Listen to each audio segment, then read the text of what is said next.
తం నరం వపుషి కుంజరం ముఖే మన్మహే కిమపి తుండిలం మహః శరణం కరవాణి శర్మదం తే చరణం వాణి చరాచరోపజీవ్యం కరుణామసృణైః కటాక్షపాతైః కురు మాం అంబకృతార్థసార్థాహం.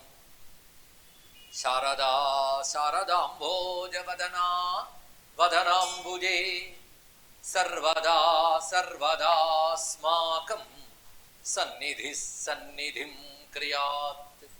విమలపటీ కమలకుటీ పుస్తక రుద్రాక్ష శస్తహస్తపుటీ కామాక్షి పక్ష్మలక్షి కలిత విపంచీ విభాసి వైరించి వాగర్థావివ సంపృక్తౌ వాగర్థ ప్రతిపత్తయే జగతః పితరౌ వందే పార్వతీ పరమేశ్వరౌ. గురవే సర్వలోకానాం విషజే భవరోగిణాం నిధయే సర్వవిద్యానాం దక్షిణామూర్తయే నమః. నారాయణ సమారంభాం వ్యాసశంకర మధ్యమాం అస్మదాచార్య పర్యంతాం వందే గురు పరంపరాం. నారాయణం నమస్కృత్య నరం చైవ నరోత్తమం దేవీం సరస్వతీం వ్యాసం తతో జయముదీరయేత్. ఐశ్వరం పరమం తత్వం ఆదిమధ్యాంతవర్జితం ఆధారం సర్వలోకానాం అనాధారమవిక్రియం అనంతానందబోధాంబునిధిమద్భుత విక్రమం అంబికాపతిమీశానం అనిశం ప్రణమామ్యహం. శివాయ గురవే నమః. శివాయ గురవే నమః. శివాయ గురవే నమః. శ్రీమాత్రే నమః. శ్రీమాత్రే నమః. శ్రీమాత్రే నమః. శ్రీ విష్ణు రూపాయ నమః శివాయ. శ్రీ విష్ణు రూపాయ నమః శివాయ. శ్రీ విష్ణు రూపాయ నమః శివాయ.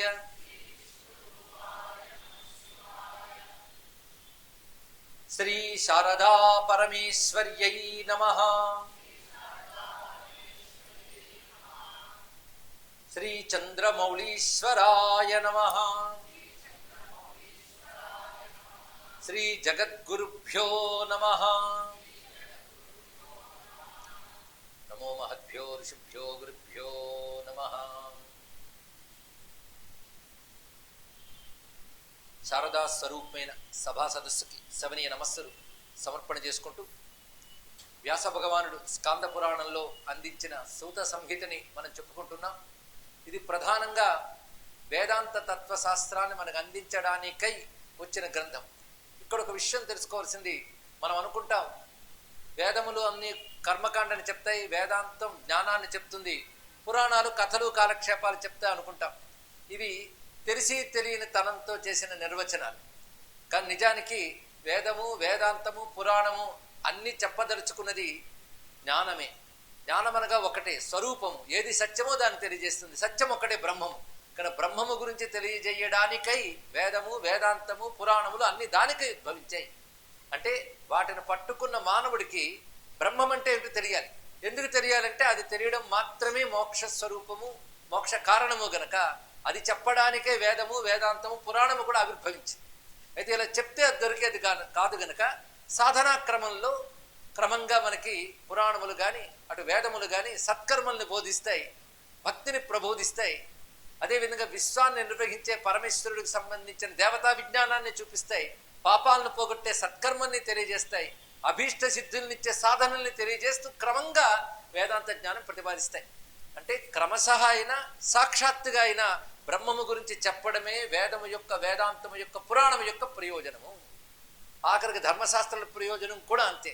కనుక అవి పట్టుకుని ఇంకా మనం బ్రహ్మము గురించి తెలుసుకోలేదు అంటే అవి పట్టుకుని ప్రయోజనమే ఉన్నది. క్రమశః అంటే పాపనాశనానికి సత్కర్మలు బోధిస్తుంది, చిత్తాన్ని మెత్తపరచడానికి భక్తిని బోధిస్తుంది, క్రమంగా జ్ఞానాన్ని అందిస్తాయి. అని మూడు ఒకే విధంగా అందిస్తాయి. అది పురాణం వేదాంత జ్ఞానం చెప్తుంది అనడానికి పెద్ద ప్రమాణం సూత సంహితే. అయితే సూత సంహిత ఒక్కటే కాదు, ప్రతి పురాణంలోనూ కూడా బ్రహ్మము గురించి ప్రతిపాదన చేయబడుతూ ఉంటుంది, ప్రతి పురాణం కూడా. అయితే అందులో కథలు కాలక్షేపాలు ఉంటాయని అంటారు, కానీ ఎంతమంది పురాణాలను సరిగ్గా వింటున్నారో ముందు అర్థం చేసుకోండి. అసలు పురాణాలు ఎన్ని విన్నాం మనం? మహా అయితే భాగవతం, తిప్పు కొడితే దేవి భాగవతమో శివపురాణమో, అంతకు మించి మరి ఎన్ని పురాణాలు విన్నామండి? బ్రహ్మపురాణం ఉంది, బ్రహ్మాండ పురాణం ఉంది. వాటిల్లో మనం పరిశీలిస్తే ఎంత విజ్ఞానం ఉందో. కానీ పురాణాలంటే కేవలం కథాకాలక్షేపాలన్న అభిప్రాయాన్ని పండితులు కూడా చెప్తున్నారు పరిశీలించకుండా. పండితులే చెప్పినప్పుడు సామాన్యుల గురించి చెప్పడానికి ఏమున్నది? కానీ పురాణం కూడా మనకి దృఢమైన బ్రహ్మం గురించి చెప్తుంది. అది టఫ్గానే ఉంటుంది. బ్రహ్మం ఎప్పుడు టఫే, తేలిక కాదు. దాన్ని తెలుసుకోవడానికి మన సంస్కారం అభివృద్ధి చేసుకోవాలి, సాధన చేయాలి, ఏ విధంగా చెప్తున్నారో గ్రహించే ప్రయత్నం చేయాలి. ఎందుకంటే ఆ బ్రహ్మజ్ఞానాన్ని చెప్పడానికే ఆదిశంకరులు ఆవిర్భవించారు, పీఠాలని పెట్టారు. ఆ పీఠాలని నమ్ముకున్న మనం ఆ బ్రహ్మజ్ఞానం పొందడానికి ప్రయత్నించకపోతే ఎలాగా? అందుకు దానికి తగ్గ సాధనా క్రమాన్ని మనకి చక్కగా అందించే గ్రంథం సూత సంహిత. ఇందులో పూజలు మొదలుకొని వేదాంత విచారణ వరకు అన్నీ చెప్పబడుతున్నాయి. ఆఖరికి యజ్ఞాలు, దానాలు, క్షేత్రాలు, కర్మలు, ఉపాసనలు అన్నీ చెప్పబడతాయి. వీటన్నిటి లక్ష్యం క్రమంగా మోక్షమే. ఆ మోక్షం అంటే ఏమిటి? స్పష్టమైన నిర్వచనాలు ఎక్కడికక్కడ వేదాంత నిశ్చయ అనే మాట సూత సంహితలో కనబడుతూ ఉంటుంది. ఇది వేదాంతము నిశ్చయించినది అన్నాడు. వేదాంతం మనకు ఉపనిషత్తే. ఇది ఉపనిషత్తుల యొక్క నిర్ణయము అని ప్రతిపాదిస్తున్నాడు. అంటే ఉపనిషత్తు హృదయాన్ని ఆవిష్కరించడమే సూత సంహిత యొక్క ఉద్దేశం.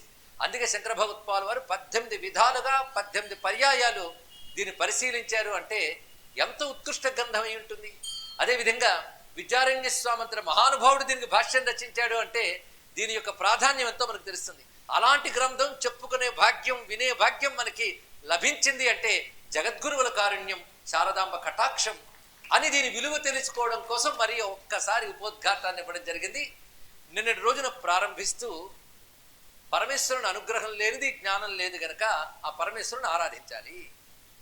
ఈశ్వర జ్ఞానం ఒకటి ఉంటే కదా ఈశ్వరార్పణం చేస్తాం, ఈశ్వరుడికి అర్పిస్తున్నాం సత్కర్మ. ఈశ్వరుడు అంటే ఎవరు అది తెలియాలి కదా. కానీ ఈశ్వరుడు అంటే ఎవరో తెలియజేయడం నేను మనకు జరిగినది. అలాంటి ఈశ్వరుని ఆరాధించే క్రమమే శివ పూజ అని తెలియజేస్తూ శివ పూజతో అనుబంధంగానే శక్తి పూజను తెలియజేశారు. అది ఇది కలిపితేనే సంపూర్ణమైన పూజ, అది ఇది కలిపితే సంపూర్ణ శివ పూజ, సంపూర్ణ శక్తి పూజ. అంతేగాని అదైనా ఇదైనా కాదు, అది ఇది కలిపి. అని శివ పూజ షోడశోపచార పూజలు చెప్తూ పంచాక్షరి విశేషం చెప్పి అడతారు శక్తి పూజ చెప్తూ ఇది 2 విధాలుగా ఉంటుంది. బాహ్య అభ్యంతర భేదేన. బాహ్యం అనేది మళ్ళీ 2 విధాలుగా ఉంటుంది. వైదికి, తాంత్రికి అని చెప్పుకున్నాను నిన్న. వైదికి తాంత్రికి అంటే ఏంటో తెలుస్తున్నది. వేదముల ప్రకారంగా చేసేది వైదికి, తంత్రశాస్త్రములు అంటే ఆగమాలు అని అర్థం. మన సనాతన ధర్మంలో 2 విషయములు ఉన్నాయి. వేదము ఒకటి, దానికి నిగమం అని పేరు. రెండవది తంత్రశాస్త్రం, దానికి ఆగమం అని పేరు. నిగమం, ఆగమం అని 2. ఈ రెండిటి ప్రధానంగా కలిగిందే సనాతన ధర్మం, మన హిందూ ధర్మం. అందుకు కొన్ని విషయాలు వేద సంబంధమైనవి, కొన్ని విషయాలు మంత్రశాస్త్ర సంబంధమైనవి. తంత్రం అంటే మంత్రశాస్త్రం, శ్రీ విద్య తంత్రం. శైవ ఉపాసన, వైష్ణవ ఉపాసన, సౌర ఉపాసన ఇవన్నీ తంత్రముల కిందకు వస్తాయి. విష్ణువు, రాముడు, కృష్ణుడు మంత్రములు చెప్పినవన్నీ తంత్రములే కనుక అవన్నిటి తంత్రములే. అయితే తంత్రము వేదానికి విరుద్ధం కాదు. వేదంలో ఉన్నదాన్నే మనకు తంత్రం చెప్తోంది. తంత్రాల్లో కొన్ని చోట్ల వేద విరుద్ధమైన కనబడితే అవి తొలగించి వేద సమ్మతమైనవే మనం స్వీకరించాలి. కనుక వైదికి, తాంత్రికి అని చెప్పినప్పుడు పూర్తి వైదికంగా చేయడం ఒకటి, వేద సమ్మతమైన తంత్రముతో చేయడం ఒకటి, 2 పద్ధతులు. ఇదే గ్రహించవలసినది. ఇది ఎక్కడ? బాహ్య పూజలు. ఈ బాహ్య పూజలో ప్రధానంగా ఆసనం, ఆవాహనం, అర్ఘ్యం, పాద్యం మొదలైన షోడశోపచార పూజ శివ పూజక వలెనే శక్తి పూజలు కూడా చెప్పబడుతున్నాయి.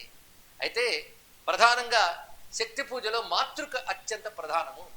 మాతృక అంటే అక్షరమాలిక, అకారం నుంచి క్షకారం వరకు చెప్తున్న అక్షరములే మాతృకలు. మాతృకలు మంత్రనాయిక, సర్వ మంత్రములకు తల్లి వంటిది. అందుకే పేరే మాతృక అంటే తల్లి. అక్షరాలంటికి తల్లి, అక్షరములే తల్లి స్వరూపము కనుక 50 అక్షరాలే అన్ని మంత్రములకు మూలములు గనక 50 అక్షరాల స్వరూపాన్ని మాతృక అని అంటారు. ఈ మాతృక సర్వమంత్ర ప్రకాశాంచ మాతృకా వర్ణ రూపిణి అని చెప్పడం జరుగుతుంది. సర్వమంత్రములను ప్రకాశింపజేసేది మాతృక. అని మాతృకల్ని సరిగ్గా అర్థం చేసుకుని కేవలం లోక వ్యవహారం కోసం ఆల్ఫాబెట్ల వలె వాడే అక్షరాలు అనుకోకుండా అక్షరములు అమ్మ రూపాలు అని తెలుసుకోగలిగితే అదే నిజమైన అక్షరాభ్యాసం. అలా అక్షరముల్ని అమ్మగా భగవత్ స్వరూపంగా భావించడమే మాతృక ఉపాసన. ప్రతి అక్షరము సామాన్యమైనది కాదు, నోటితో పలకగలుగుతున్నాం కనుక తేలిక అనుకోవద్దు. ఆ అక్షరములు నోటితో పలకగలిగే శక్తి మానవుడికి మాత్రమే ఉంది. మిగిలిన జంతుజాలం అక్షరాలు పలకలేదు. అందుకే ఇతర జంతుజాలముల్లోకెల్లా మనుష్యుడు గొప్పవాడు ఎందుకంటే అక్షరములు పలకగలడు. అలాంటి అక్షరాల ద్వారా జ్ఞానాన్ని గ్రహించగలడు. అని మానవుడికి మాత్రమే ప్రత్యేకమైనది అక్షరం. ఆ అక్షరములు 50 రూపములు. అది అమ్మ రూపము. సర్వమంత్రములకు అది మూలము కనుక అమ్మ పూజలో ఈ మాతృక చాలా ప్రధానం. ఈ మాతృక కూడా బాహ్య పూజలో భాగంగానే చెప్పబడుతూ అది క్రమంగా 3 విధాలుగా చేయాలి. స్థూల, సూక్ష్మ, సూక్ష్మతర. స్థూల అన్నప్పుడు బయటికి పలికే వైఖరి వాక్కు. ఆ వాక్కు తయారయ్యే లోపల నిర్మాణమయ్యే అక్షరం మధ్యమ, అది సూక్ష్మ. దానికంటే అత్యంత సూక్ష్మమైనది, బయటికి వినబడేది కానిది, పరాపశ్యంతి రూపమైనది సూక్ష్మతర. ఇవి ఎలా తెలుసుకుంటామంటే ఇవి ఉన్నాయని తెలుసుకోవడమే ప్రవచనం యొక్క పరమార్థం. కానీ ఇది గురూపదేశంతోనే గ్రహించవలసినది. కనుక మాతృకలు మనకు దొరికే కదా అని ఇష్టానుసారం ప్రయోగించకుండా గురూపదేశ మార్గంలో దీన్ని ఉపాసించాలి. అయితే గురువు ఉపదేశం లేనప్పుడు ఏం చేయాలంటే అక్షరాలను అమ్మవారి రూపాలుగా తరచుకుని నమస్కరించుకున్నా చాలండి. ఇక్కడ అలాంటి అక్షరముల యొక్క అనుగ్రహం ఉంటే విద్యలన్నీ భాషిస్తాయి. ఏ విద్య భాషించాలని అక్షరాల వల్ల, అంతేగాని చదువుకోవడానికి అక్షరాలు నేర్చుకోవడం కాదు. అక్షర దేవతల అనుగ్రహం ఉంటే చదువులు స్ఫురిస్తాయి. అందుకే మనకు అక్షరాభ్యాసం నేర్పారే కానీ అక్షరాలు నేర్చుకుని తర్వాత పుస్తకాలు చదువుకోని చెప్పడం కోసం కాదు. అక్షర దేవతల దయ ఉంటే ఏ విద్య అయినా భాషిస్తుంది. అదే అక్షరములు అమ్మ రూపములు అని తెలుసుకుని మాతృకా వర్ణరూపిణైన తల్లిని 3 విధాలుగా త్రిధ స్థూల సూక్ష్మ సూక్ష్మతర గురూపదేశో జ్ఞేయ నాణ్యత శాస్త్రకోటిభి. ఇంతవరకు చెప్పుకున్న పూజ ఏమిటి? బాహ్య పూజ. ఇంతవరకు బాహ్య పూజ అయిందండి. అభ్యంతర పూజ తప్పకుండా నిన్న బాగానే ఉంది అనుకున్న వాళ్ళకి మళ్ళీ టఫ్గా అనిపించేది అభ్యంతరం. ఇది లోపలికి వెళ్ళడమే కష్టం, బయట ఏవైనా బాగుంటాయి. అరటిపళ్ళు ఎలా కడగాలి, కుడివైపు పెట్టి నైవేద్యం ఎలా పెట్టాలి, ఏ మంత్రం చెప్పాలంటే పరమ ఆసక్తిగా నిద్రాదులు విడిచిపెట్టి మరీ వింటాం. ఎందుకంటే బయట ఒక ద్రవ్యం ఉంది, చల్లడానికి నీళ్లు ఉన్నాయి, కనబడుతున్న వస్తువు గురించి చెప్పేటప్పుడు వినడానికి కూడా బాగానే ఉంటుంది. ఇప్పుడు అభ్యంతరం లోపలికి వెళ్ళడం. నిజానికి బయట అరటిపండు కొనుక్కోవడం కష్టం, లోపల నువ్వు కొనుక్కోకర్లే ఉంది. నిజానికి తేలికిదే, అది కష్టం చేసేసుకున్నాం. ఇది లోపలికి వెళ్ళే ప్రయత్నం ఎప్పుడు చేయలేదు, అందుకే కష్టంగా ఉంది. కాళ్ళు ముడవకుండా ఉన్న వాళ్ళకి యోగాభ్యాసానికి వెళితే మొదట కాళ్ళు ముడవగానే నొప్పి వచ్చేస్తుంది. ఎందుకంటే వాడి కాలే, కానీ వాడు ఎప్పుడు ముడవలేదు, అది వచ్చింది బాధ. అందువల్ల వాడికి అదే కష్టం అనిపిస్తుంది. కనుక అంతర్ముఖం ఎప్పుడూ అలవాటు కాలేదు మనకి. అలవాటు కాలేదని మీరు ఎలా చెప్పారండి అంటే మళ్ళీ పుట్టాం కదా, గత జన్మల్లోనే అలాంటివి అలవాటు అయ్యి ఉంటే ఈ పుట్టుకలు వచ్చేవి కావు మనకి. అంతర్ముఖం అలవాటు కాకపోవడం వల్ల, బహిర్ముఖం అలవాటు అవ్వడం వల్ల బహిర్ముఖమైన ప్రపంచంలో మళ్ళీ మళ్ళీ పుడుతున్నాం, మళ్ళీ చేస్తున్నాం. కానీ ఏది పొందితే మరి పుట్టం అది లోపలే ఉంది. అది తెలుసుకోవడానికి ప్రయత్నం లోపలికి వెళ్ళాలి. ఆ లోపలికి వెళ్ళే ప్రయత్నం పేరే అంతర్ముఖ సమారాధ్య. అమ్మవారికి అత్యంత ఇష్టం అభ్యంతర పూజే, ఆవిడకి ఇష్టమైంది అదే. అందుకే అంతర్ముఖ సమారాధ్య అని చెప్పింది అక్కడ. మరి బాహ్య పూజ ఎందుకు చెప్పారండి అంటే ముందు అది లేకపోతే అది రాదు. చిన్నప్పుడు డ్రాయింగ్ నేర్చుకునేటప్పుడు చూడండి, మనకి మనిషి బొమ్మ వేయాలంటే కిందన ఒక చుక్క పెట్టు, పైన ఇన్ని అంగుళాల దూరంలో మరొక చుక్క పెట్టు అని చుక్కలు పెట్టి అటు ఇటు తిప్పి అప్పుడు అటు కలుపు అంటే మనిషి రూపం వస్తుంది. మనిషి బొమ్మ వేయడానికి చుక్కలు సరళ రేఖలు ముందు గీసుకుంటాడు, తర్వాత బొమ్మ తయారైపోతుంది. అలా ఎప్పుడు బొమ్మ గీయమన్నా చుక్కలు పెడతా గీతలు పెడతా అంటే ఎలా అంటే మొట్టమొదట చుక్కలు గీతలు పెట్టుకోవాలి డ్రాయింగ్లో, తర్వాత వాటి అవసరం లేకుండానే బొమ్మ గీయగలగాలి. ఇక్కడ అదేవిధంగా మొదట బాహ్యం ఆధారం అవుతుంది, తర్వాత బాహ్యాన్ని కూడా విడిచిపెట్టగలిగే శక్తి కావాలి. కనుక ఇప్పుడు అభ్యంతర పూజ గురించి చెప్పబోతున్నారు. చాలా విశేషమైన అంశం. వీటన్నిటినీ క్రమశః చెప్తున్నాడు వ్యాస భగవానుడు. అది గొప్పతనం. అంటే సాధకుడిని క్రమంగా తీసుకువెళ్ళాలన్న విషయానికి తెలుసు. హఠాత్తుగా చెప్తే అన్నప్రాసం నాడు ఆవకాయ అంటారు, అలా అయిపోతుంది ఇక్కడ. కానీ ఆయనకి తెలుసు క్రమశః. అందుకే ముందు బాహ్య పూజ చెప్పాడు, అందులో ఆవాహన చేయాలి, లింగాన్ని పెట్టుకో. లింగం అన్న ప్రతిసారి శివలింగం అనే అర్థం కాదు. లింగం అంటే ఏ దేవతను పూజిస్తున్నావో దానికి సంబంధించిన చిహ్నము పెట్టుకో అని అర్థం. విష్ణు పూజలో సాలగ్రామం చిహ్నం, సూర్య పూజలో స్ఫటికం చిహ్నము, గణపతి పూజలో సోణశిల చిహ్నం అవుతున్నది. అవి శిలలో కాకపోయినా విగ్రహం కూడా లింగమే. విగ్రహము కూడా భగవంతుని గుర్తు చేస్తోంది కనుక ప్రతి విగ్రహం ఆ దేవతకి లింగమే. ఇది గ్రహించవలసింది. లింగ శబ్దానికి ఇదే అర్థం. అందుకే పరబ్రహ్మలింగం భజే పాండురంగం అన్నారు శంకరుడు. పాండురంగను కూడా పరబ్రహ్మలింగం అన్నారు. లింగాకారంగా ఉన్నాడండి, చేతులు ఎలా పెట్టుకున్నాడంటే అంటే పరబ్రహ్మకు సంబంధించి ఆయన జ్ఞప్తి చేస్తున్నది అని అర్థం ఇక్కడ. కనుక పంచాయతనం చేసేవాళ్ళు కూడా లింగారాధకులే, సాలగ్రామ పూజ చేసేవాళ్ళు లింగారాధకులే తెలుసుకున్నది. విష్ణులింగం సాలగ్రామం, సూర్యలింగం స్ఫటికం. ఇది శాస్త్ర భాష. దీని నుంచి మనం దూరం అయిపోయి వ్యవహార భాషల్లోకి వెళ్ళిపోయి లింగం అనగానే శివునికి సంబంధించి మాత్రమే అనుకుంటున్నాం. ఏ దేవతకి సంకేతంగా నువ్వు ఏది పూజిస్తున్నావో అది ఆ దేవతకి లింగము. ఇది గ్రహించితే ఈ చెప్పినది అన్నిటికీ అన్వయించుకోవచ్చు. శ్రీచక్రం అమ్మవారి లింగం, అమ్మవారిని ఆరాధిస్తున్నాం, అది శ్రీచక్రంలో ఆరాధించవచ్చు, లేదా చండీ యంత్రంలో ఆరాధించవచ్చు, లేదా పసుపు ముద్దలో ఆరాధించవచ్చు, కలశంలో ఆరాధించవచ్చు. దేనిలో ఆరాధించినా అమ్మవారిని ఆరాధిస్తున్నావు అంటే కలశాన్ని కాదు, ఈ రేఖని కాదు, అమ్మవారిని కదా ఆరాధిస్తున్నాను. అది మర్చిపోరాదు. అందుకని కలశం ఎంత బాగుందండి, కొబ్బరికాయ భలే బాగుందండి, భక్తిగా నమస్కారం చేస్తున్నాడు. కొబ్బరికాయక కలశానిక ఆ రెండింటిని ఆధారంగా చేసిన అమ్మవారికి అది బాహ్య పూజే. అది ఇప్పుడు అభ్యంతరంగా వెళ్ళాలి, దానికి రెండు విధాలుగా ఉంటుందని అభ్యంతర పూజ గురించి రెండు రకాలుగా చెప్తున్నారు. అభ్యంతర పూజాయాం అధికారో భవేద్యది, ఒకవేళ అభ్యంతర పూజకు కానీ అధికారం వస్తే అన్నాడు. అంటే అభ్యంతర పూజకు అధికారం రావండి. అధికారం అంటే చెయ్యగలిగే శక్తి, ఇదే అర్థం. అధికారం అంటే అది చెయ్యగలిగే శక్తి వస్తే అని అర్థం. అంతే, నీకు అధికారం వచ్చింది సర్టిఫికేట్ ఇవ్వడు. ఆ స్థితి నీకు వచ్చిందో లేదో నువ్వే ప్రమాణం. అంటే బాహ్యమైన శివలింగమో విగ్రహమో ఇత్యాదులు లేకుండానే భగవంతుడిని నువ్వు అనుభూతిలోకి తెచ్చుకోగలిగే అర్హత, శక్తి, సమర్థత నీకు వచ్చినట్లయితే అది అధికారో భవేద్యది అన్నాడు ఇక్కడ. త్యక్వా బాహ్యమిమాం పూజాం ఆశ్రయేత్ అపరాం బుధ. అప్పుడు అపరాం, ఇక్కడ పరాపరా పూజ అని రెండు విధాలు చెప్తున్నారండి. పరా అపర. పరాపరా నిస్త్రయగుణ్యా పరాపరా ఎక్కడిది? అమ్మనామంలోనే చెప్తున్నారు. దానికి అర్థం ఇక్కడుంది. ఇక్కడ పరాపర అన్నప్పుడు పరా అంటే బ్రహ్మము, అపర అంటే కనిపించే వస్తువులు అని ఒక అర్థం చెప్తాం. కానీ ఇక్కడ అర్థం ఏంటంటే అపర అనేది పరము, పరము అంటే పర అంటే బయట అంటారు కదా, ఆ అర్థంలో చెప్తున్నాడు ఇక్కడ. ఈ అర్థమే కొన్ని చెప్పే, ఏది తీసుకున్నా ఒకటే అర్థం, బయట ఉన్నది లోపల ఉన్నది. కొందరు దీన్ని పర అన్నారు, కొందరు దాన్ని పర అన్నారు, కొందరు దీన్ని అపర అన్నారు, దాన్ని అపర అన్నారు. ఏది పర ఏది అపర అని కొట్టుకునే కంటే బాహ్యము అభ్యంతరం అని తెలుసుకుంటే ఆశ్రయేత్ అపరాంబుధ అనే మాట ఇచ్చారు ఇక్కడ. అంటే బాహ్య పూజ విడిచిపెట్టి అపరమును ఆశ్రయించు అన్నాడు. అపరం అంటే అంతర్గతంగా అమ్మవారిని చింతన చేయడం. అయితే అయ్యా ఎప్పుడు బాహ్య పూజలేనా అంటే నిజమే, అపరా పూజ విశేషంగానే వెళ్ళలేకపోతున్నాయి అంటే కొంత అది కొంత ఇది కలుపు అన్నారు. దీన్ని పరాపర పూజ అంటారండి. చేయగలగాలి అంటే కొంత భావించు, కొంత బాహ్యంగా చెయ్యు. ఏది భావిస్తావో అది బాహ్యంగా ఆరాధించు, ఏది బాహ్యంగా ఆరాధిస్తున్నావో దాన్ని తత్వతః చింతన చేయి. ఇలా చేయాలండి పూజ. ఇప్పుడు రెండు కలుపుకోవాలి. ఇది భావము బాహ్యము కలిపి చేసిన పూజ మనకి భావంలో బాహ్యంలో కూడా భగవంతుడిని తెలుసుకునేలా చేస్తుంది. భావ బాహ్యాల్లో భగవంతుడిని తెలుసుకునేది అంతర్గతమైన బుద్ధి వల్లే. కానీ అంతర్గతమైనటువంటి ఆ బుద్ధితో అంతర్ముఖంగా సాధన చేయడం గురించి చెప్తూ పూజాయా అభ్యంతరాసాపి ద్వివిధ పరికీర్తిత. ఇందాక బాహ్య పూజ రెండు విధాలని చెప్పుకున్నా, గుర్తుందా? నేను మళ్ళీ ఎందుకు అడుగుతున్నానంటే ఇవి క్లాస్ విన్నట్టు వినాలి తప్ప కాలక్షేపంగా వినరాదు.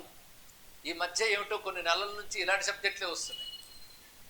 విన్నవాళ్ళు పాప కష్టపడే చెప్పట్లే. ఆ మధ్య భగవద్గీత, దాని తర్వాత మళ్ళీ పరిశీలించినట్లయితే యోగ వాసిష్టం ఇత్యాదులే. ఏం చేస్తాం కానీ ఇప్పుడు ఇది కూడా అలాంటిది. భగవద్గీత ఎంతో సూత సంహిత అంతే. వ్యాసుడు భగవద్గీతలో ఒకటి, సూత సంహితలో ఒకటి, శివపురాణంలో ఒకటి, విష్ణు పురాణంలో ఒకటి చెప్పడు. ఎక్కడ చెప్పినా ఒకటే చెప్తాడు. అది సనాతన ధర్మంలో గొప్పతనం. ఎన్ని గ్రంథాలైనా చెప్పదలుచుకున్న విషయం మాత్రం ఒక్కటే. అది ఏది విన్నా మార్గం ఒక్కటే కనుక హాయి, ఇన్ని రకాలు కాదు. ఇక్కడ కూడా అభ్యంతర పూజ రెండు విధాలు, బాహ్య పూజ రెండు విధాలన్నా ఏంటో ఒక్కసారి చెప్పగలరా? వైదికి, తాంత్రికి. అందులో మాతృక మూడు. అది బాహ్య పూజలోనే మనం మంత్ర వినియోగం అప్పుడు మాతృకను వాడుకుంటూ ఉంటాం. మంత్రం బాహ్యమేగా అది. ఇప్పుడు అభ్యంతర పూజ రెండు విధాలు, సాధార నిరాధార. సాధార చ నిరాధార. సాధార నిరాధార. ఇందులో మళ్ళీ గొప్పది అంటే నిరాధారాచ ఉత్తమ లేదా నిరాధార మహత్తర అన్నాడు ఇక్కడ. ఈ రెండిట్లో నిరాధారం గొప్పది. అయితే గొప్పది కావచ్చుగా నేను హఠాత్తుగా నిరాధారంలోకి వెళ్ళలేవు, సాధారణం నుంచి వెళ్ళాలి. ఎప్పుడైనా గొప్పది చెప్పగానే అయితే అది వస్తే బాగుండు అనుకోవద్దండి. అయితే ఒక్కసారి హైజం చేస్తే మోకాళ్ళు విరుగుతాయి. కనుక ముందు సాధార నిరాధార గొప్పది కావచ్చు, కానీ సాధారణ ద్వారా నిరాధారానికి వెళ్ళి ప్రయత్నించే. ఒకవేళ నిరాధారం అందుకోలేవనుకో సాధారణలో మిగిలిపో, పర్వాలేదు. సాధారణంగా ఏ అమ్మవారిని ఆరాధన చేస్తున్నావో ఆవిడ ఎప్పటికైనా నిన్ను నిరాధార స్థితికి తీసుకువెడుతుంది, ఇది సందేహం లేదు. కనుక మనం గొప్పతనాన్ని వర్ణించినప్పుడు అది ఈ జన్మలో మనం పొందలేనంత మాత్రాన అది మనకు అర్థం కాలేదనో అక్కర్లేదనో తోసిపుచ్చవద్దు. ఇది బాగా గుర్తుంచుకోవాల్సిన గొప్ప విషయం అండి. వినేటప్పుడు చెప్పేవాళ్ళు రెండు కలిపే చెప్తారు. ఉత్తమమైనది అందుకోలేనిది, ఉత్కృష్టమైనది చెప్పచ్చు, సాధారణమైనది ఎవరైనా అందుకోగలిగేది రెండు కలిపే చెప్తారు. అయితే మనకి ఇందులో మనం అందుకోగలిగేది నచ్చుతుంది, అందుకోలేనిది నచ్చదు. నచ్చనంత మాత్రాన చెప్పిన వాడి మాట నచ్చలేదు అనుకోకూడదు. ఎందుకంటే ఇంతమందిలో ఎవడో ఒకడు అందుకునేవాడు ఉంటారు కదా, వాడికి పనికొస్తుంది. ఇది చాలు అనుకుని ఉన్నాం అనుకోండి, ఇదే ఎప్పటికైనా ఆ స్థితిని తీసుకువెళుతుందని తృప్తిగా చేస్తూ ఉండాలి. కానీ సాధారణ స్థితిలో ఉండిపోయినా ఏం పర్వాలేదు. అసలు నిజంగా చెప్పాలంటే భాగ్యంలో మిగిలిపోయినా ఎప్పటికైనా అభ్యంతరం వస్తుంది. కానీ అభ్యంతరం అందుకునే యోగ్యత కలవాళ్ల కోసం చెప్పాలిగా, అందుకు మనం చెప్పుకుంటున్నాం. అలాగే నిరాధారాలోకి ఎలా పెడతారు సాధారణ నుంచి కూడా గ్రహించాలి.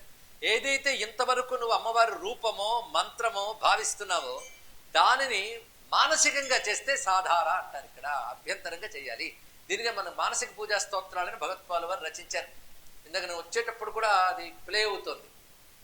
రత్నై కల్పితమాసనం హిమజలై స్నానం చ దివ్యాంబరం నానారత్న విభూషితం మృగమదా మోదాంకితం చందనం జాతీ చంపక బిల్వపత్రచితం పుష్పంచ ధూపం తదా దీపం దేవదయానిధే పశుపతే. ఏమన్నారు? సంకల్ప్య. అక్కడ సంకల్పైన అంతే. తర్వాత ధ్యానం సంకల్పంతోనే ఇస్తున్నాడు ఆయన, అది వస్తువులేం కాదు. ఇది ఇంకా హాయి అండి. అందులో చెప్పినవన్నీ మీరు తెచ్చి ఇవ్వలేరు. ఛత్రం చామరయోర్యుగం వ్యజనకం, పైగా జాతి జంపక పిల్వ పత్ర ఇన్ని తీసుకొస్తామా? అది భావంలో ఇచ్చుకోవచ్చు. అందుకే అంతర్గతంగా ఏ తల్లిని అయితే అక్కడ బాహ్యంగా భావించి ఆరాధించావో ఆ తల్లిని లోపల భావిస్తూ వెళుతుంటే ఆ తల్లి రూపము, ఆ తల్లికి సంబంధించిన మంత్రము అంతర్గతంగా భావిస్తున్నావు కనుక దాన్ని సాధార అన్నారు. ఇక్కడ నిరాధార అంటే ఆ రూపము, అక్షరము, మంత్రము కూడా దాటి వెళ్ళిపోయే స్థితి. ఇది ఎలా ఉంటుందండి అంటే అరటిపండు తినడం వల్ల వచ్చే పోషక విలువలు ఎలా ఉంటాయంటే అరటిపండు వల్లే వస్తాయి. కానీ అరటిపండు తినక అరటిపండు ఉండదు, పోషక విలువలు వెళ్తాయి. అదేవిధంగా భగవత్ సంబంధమైనటువంటి భావాన్ని నువ్వు చెయ్యగా దేన్ని ఆధారం చేసుకుని భావించా వస్తువు పోతుంది. ఆ వస్తువు వల్ల వచ్చే ప్రయోజనం మిగిలిపోతుంది. అది నిరాధార తత్వంలో మనకు కనబడుతుంది. ఆ ప్రయోజనం నిరాకారం, అది నిరాకార తత్వం. అయ్యా మాకు సాకారమే బాగుందంటే నీకు బాగుంటే బాగుండొచ్చు, కానీ ఆ సాకారం యొక్క అసలతత్వం నిరాకారమే. అది ఒప్పుకుని తీరు అందుకోకపోయినా. అందుకే అమ్మవారిని సాకారంగా వర్ణిస్తూనే నిరాకార, నిరాకుల, నిర్లేప, నిర్మల, నిత్య అన్నాం కదా. అక్కడ చెప్పే నిరాధార అయిన తత్వం. ఆ నిరాధార తత్వంలోకి ప్రవేశించాలి సాధకుడు. నిరాధార తత్వంలోకి వెళ్లే వరకు సంపూర్ణ మోక్షం లేదు. సంపూర్ణ అని శబ్దం వేశాం అంటే సాధారణ పూజకు ప్రయోజనం లేదా అంటే ఉంది, ప్రయోజనం లేదనలేదు. కానీ పరిపూర్ణమైన మోక్షం మాత్రం నిరాధార తత్వంలోకి వెళితేనే వస్తున్నది. నిరాధార స్థితిని అందుకోగలగాలి. అందుకోవాలంటే అంతర్ముఖం వల్ల సాధ్యమవుతుంది. కానీ అంతర్ముఖంలో ప్రారంభ దశలో సాధార ఉంటుంది, అది క్రమంగా నిరాధార వెళుతుంది. ఎందుకంటే నిరాధార మహత్తర అని చెప్తున్నాడు ఇక్కడ. సాధారాయాతు సాధారే. సాధార అన్నప్పుడు ఆధారమును కలది. సా ఆధార సాధార అంటే ఒక బేస్ ఉంది, ఒక ఆలంబనం ఉన్నది అని అర్థం. ఇక్కడ ఒక ఆలంబనం పట్టుకు చేసేది సాధారం. ఒక ఆలంబనం అంటే ఒక మంత్రము, ఒక ధ్యానిస్తే మనస్సులో భావింపబడే రూపము, అది ఆధారం. దాన్ని బేస్ చేసుకుని మీరు అమ్మవారిని లేదా అయ్యవారిని ఉపాసన చేస్తున్నారు. సాధారం. నిరాధారం ఎక్కడ ఆరాధిస్తారు? అయ్యా సాధారం అంటే మాకు అర్థమైంది, ఒక రూపము, ఒక మంత్రము. నిరాధారం అంటే ఏమిటి అంటే నిరాధారాతు సంవిధి అన్నాడు. సంవిత్ ఎందే నిరాధార పూజ జరుగుతుంది. సంవిత్ ఈ శబ్దం గొప్పదండి. ఈ సంవిత్ని మరొక మాటలో చిత్ అని కూడా అంటారు. విన్నారు ఎప్పుడైనా? చిత్, చిద్రూప. చిత్ ఆవిడ యొక్క అసలు రూపం. చిత్ అంటే కేవల చైతన్యం. కేవల చైతన్యం అప్పుడు అది మంత్రమా రూపమా? రెండూ కాదు, అది నిరాధార సంవిధి. దానిలో విశేషం ఏంటంటే ఒక ఆకారం లేదు కనుక అది ఆకారానికి పరిమితం కాలేదు. అది అక్షరం ద్వారా చెప్పబడట్లేదు కనుక అక్షరానికి పరిమితం కాలేదు. అక్షరాలకి ఆకారాలకు పరిమితం కాని అనంతమైన తత్వము సంవిత్తులో ఉంది. సంవిత్ అంటే కేవలం చిత్. దీన్ని సంవిద్రూపిణి అని మరొక పేరు.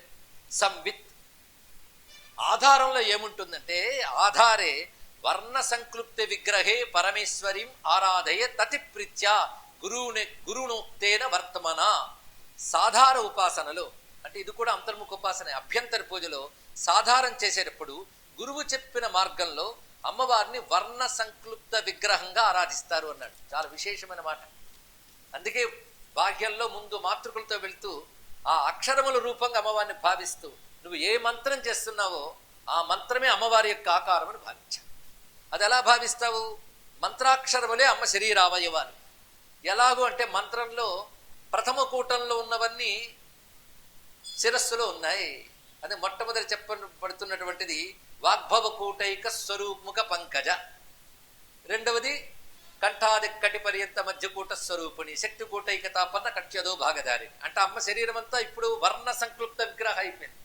అంటే మంత్రాక్షరములే అమ్మ శరీరము. కానీ ఏ దేవతను ఉపాసిస్తున్నావో ఆ దేవత ఆ మంత్రాక్షరముల యొక్క చైతన్యమే. అనగానే నువ్వు అంతర్ముఖారాధన చేసినప్పుడు ఆ మంత్రాక్షరములను మననం చేసుకుంటూ ఆ మంత్రాక్షర చైతన్యమే అమ్మ స్వరూపం అని భావించేది సాధార పూజ. సాధారణ పూజ కాదు, ఆధార పూజ. అది బేస్ ఉంది, అక్కడ మంత్రాధారం ఉంది, అది చెయ్యాలి. అది చెయ్యనిది ఇది రాదు. నిచ్చెన లేనిది పైకి వెళ్ళలో, మెట్లు లేనిది పైకి వెళ్ళలో, మెట్లు ద్వారా పైకి వెళ్ళడం లాంటిదే సాధారం. అప్పుడు వర్ణ సంక్లుప్త విగ్రహం అవుతున్నది. ఆరాధయ అతిప్రీత్య. ఆ సాధార పూజ కూడా అత్యంత ప్రీతితో చేయాలండి. సందేహాలతో భయాలతో అమ్మయ్య ఇవాళ వాట అయిపోయింది కోట అయిపోయింది అనుకుని కాకుండా అత్యంత ప్రీతితో ఆరాధించాలి. ఎలా ఆరాధించాలండి మాకు చెప్తారంటే గురువునోక్తేన వర్తమాన. గురువు గారు చెప్పిన పద్ధతిలో, అదే సంప్రదాయం. గురువు ద్వారా చక్కగా స్వీకరించిన పద్ధతిలో అమ్మవారిని ఆరాధన చేయు. అందుకే మనకి అమ్మ ఆరాధనలో బహిర్యాగ అంతర్యాగములు రెండూ కనబడతాయి. సాధకులకు పనికొచ్చేది ఆ రహస్యములను ఒక అధ్యాయంలో చెప్తున్నాడు ఇక్కడ సూత పౌరాణికుడు. విశేషించి అంతర్యాగమే ఇక్కడ చెప్పబడుతుంది. అంతర్యాగంలో రెండు భాగాలు, సాధార నిరాధార. అంతర్యాగ క్రమంలో కూడా మనం ఈ వర్ణముని మన లోపల భావించుట ఇత్యాదులు చెప్పబడుతున్నాయి. కనుక వర్ణ సంక్లుప్త విగ్రహం పరమేశ్వరీం ఆధారే, లేదా వర్ణ సంక్లుప్త విగ్రహే పరమేశ్వరీం అన్నాడు. వర్ణ సంక్లుప్త విగ్రహమునందు పరమేశ్వరిని ఆరాధించుట, అది గురువు చెప్పిన పద్ధతిలో అతి ప్రీతిగా ఆరాధించడం సాధార పూజ. ఇక సంవిత్ పూజ అంటే తస్యాం మనోలయ. ఒకటే మాట చెప్పాడు ఇక్కడ. ఏ జగన్మాత నువ్వు బాహ్యముగా శ్రీచక్రాదులు ఎందు భావించావో, అంతర్గతంగా వర్ణ సంక్లుప్త విగ్రహగా భావించావో, అందులో నీ మనస్సు లయమైపోవాలి. అంటే నేను ఆ అమ్మను భావిస్తున్నాను అని మూడు మాటలు వచ్చాయి. నేను అమ్మను, అమ్మనంటే పరాశక్తిని భావిస్తున్నాను. ఎన్ని మాటలు వచ్చాయి? మూడు. నేను ఒకటి, పరాశక్తిని రెండు, భావిస్తున్నాను మూడు. మూడిటి త్రిపుటి అంటారు. అంటే నేనున్నాను, పరాశక్తి ఉంది, భావించడం ఉంది. క్రమంగా ఏమవ్వాలంటే భావించడం ద్వారా నేను పోయి పరాశక్తులు లయమైపో ఒకటే మిగిలిపోవాలండి. ఆ ఒకటే మిగిలిపోవడం లయం. లయమైపోతే ఒకటే. సముద్రంలో చేరే వరకే నది వేరు సముద్రం వేరు, కలిసిపోతే అంతా సముద్రమే కదా. అందుకే త్రిపుటి ఏకత్వమే మనోలయం. ఆ మనోలయమే నిరాధార అయిన పూజ. అదే యా పూజా సంవిధి ప్రోక్త తాసు తస్యాం మనో సాతు తస్యాం మనోలయ. మనోలయమే. ఎక్కడ మనోలయం? తస్యాం. తస్యాం అంటే పరాశక్తి ఎందు మనస్సు లయించిపోయింది. ఇక్కడ మనస్సు లయించిపోతే మనస్సు ఉందా?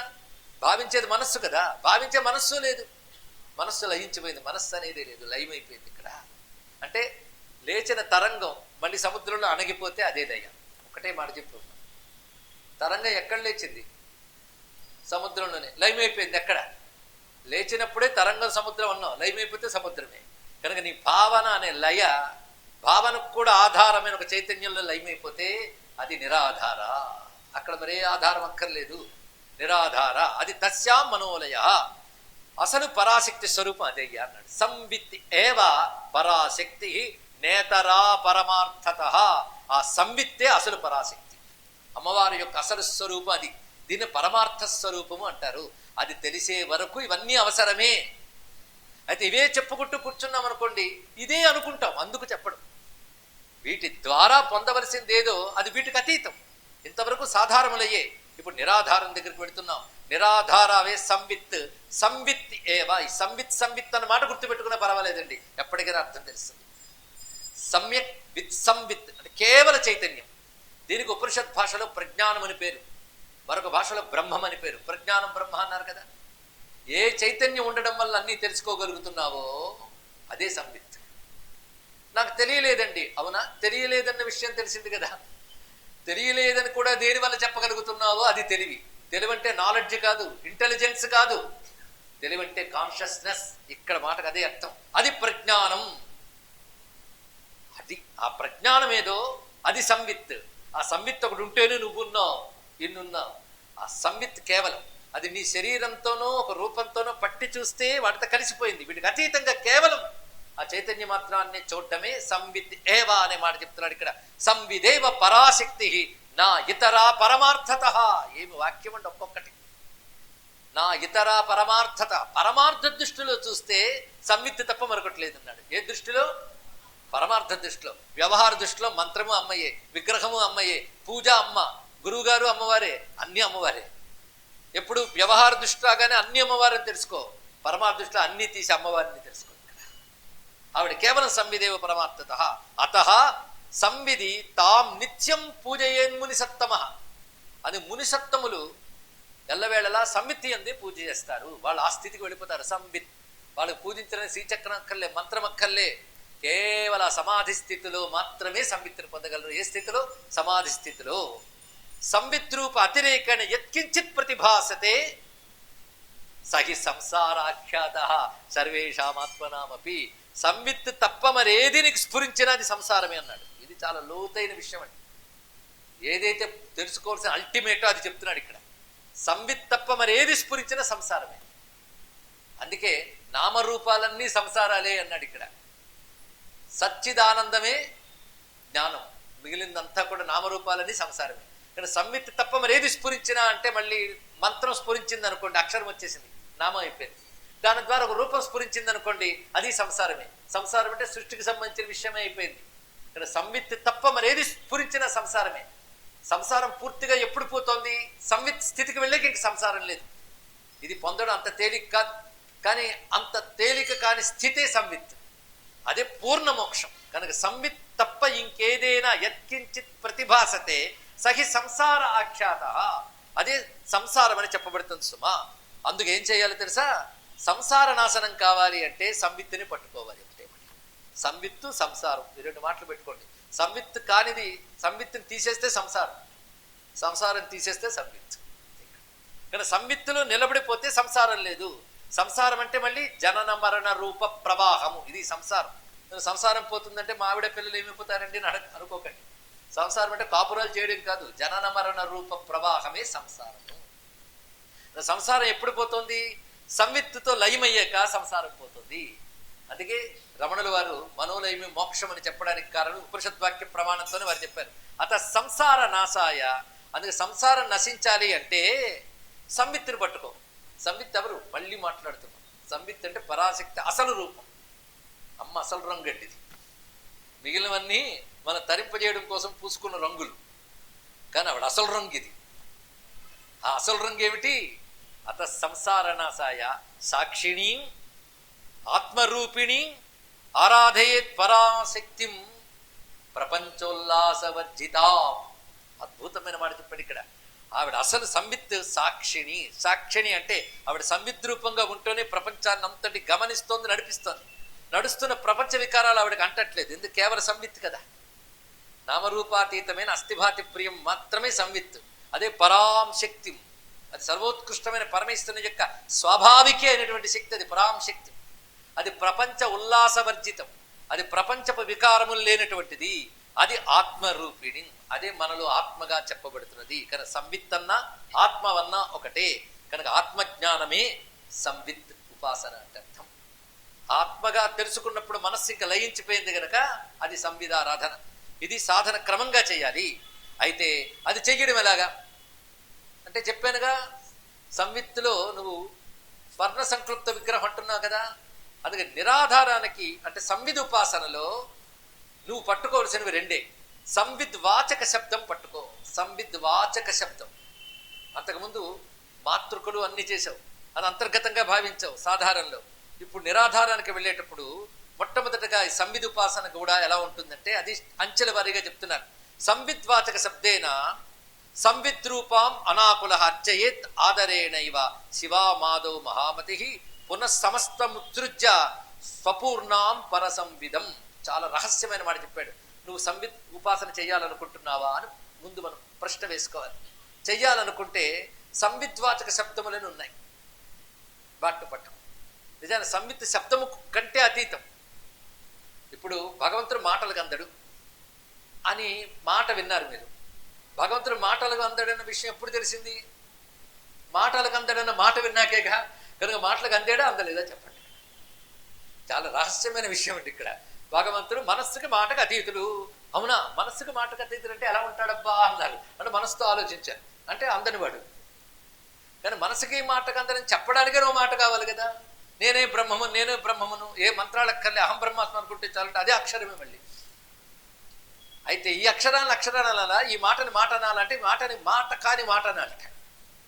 ఎలా అంటావయ్యా అంటే మాటకందని తత్వాన్ని చెప్తూ నిన్న తత్వంలోకి తీసుకెళ్ళిపోతుంది కనుక ఇది మామూలుగా మాట అనరాదు, మాట అని అనకుండా ఉండలేవు.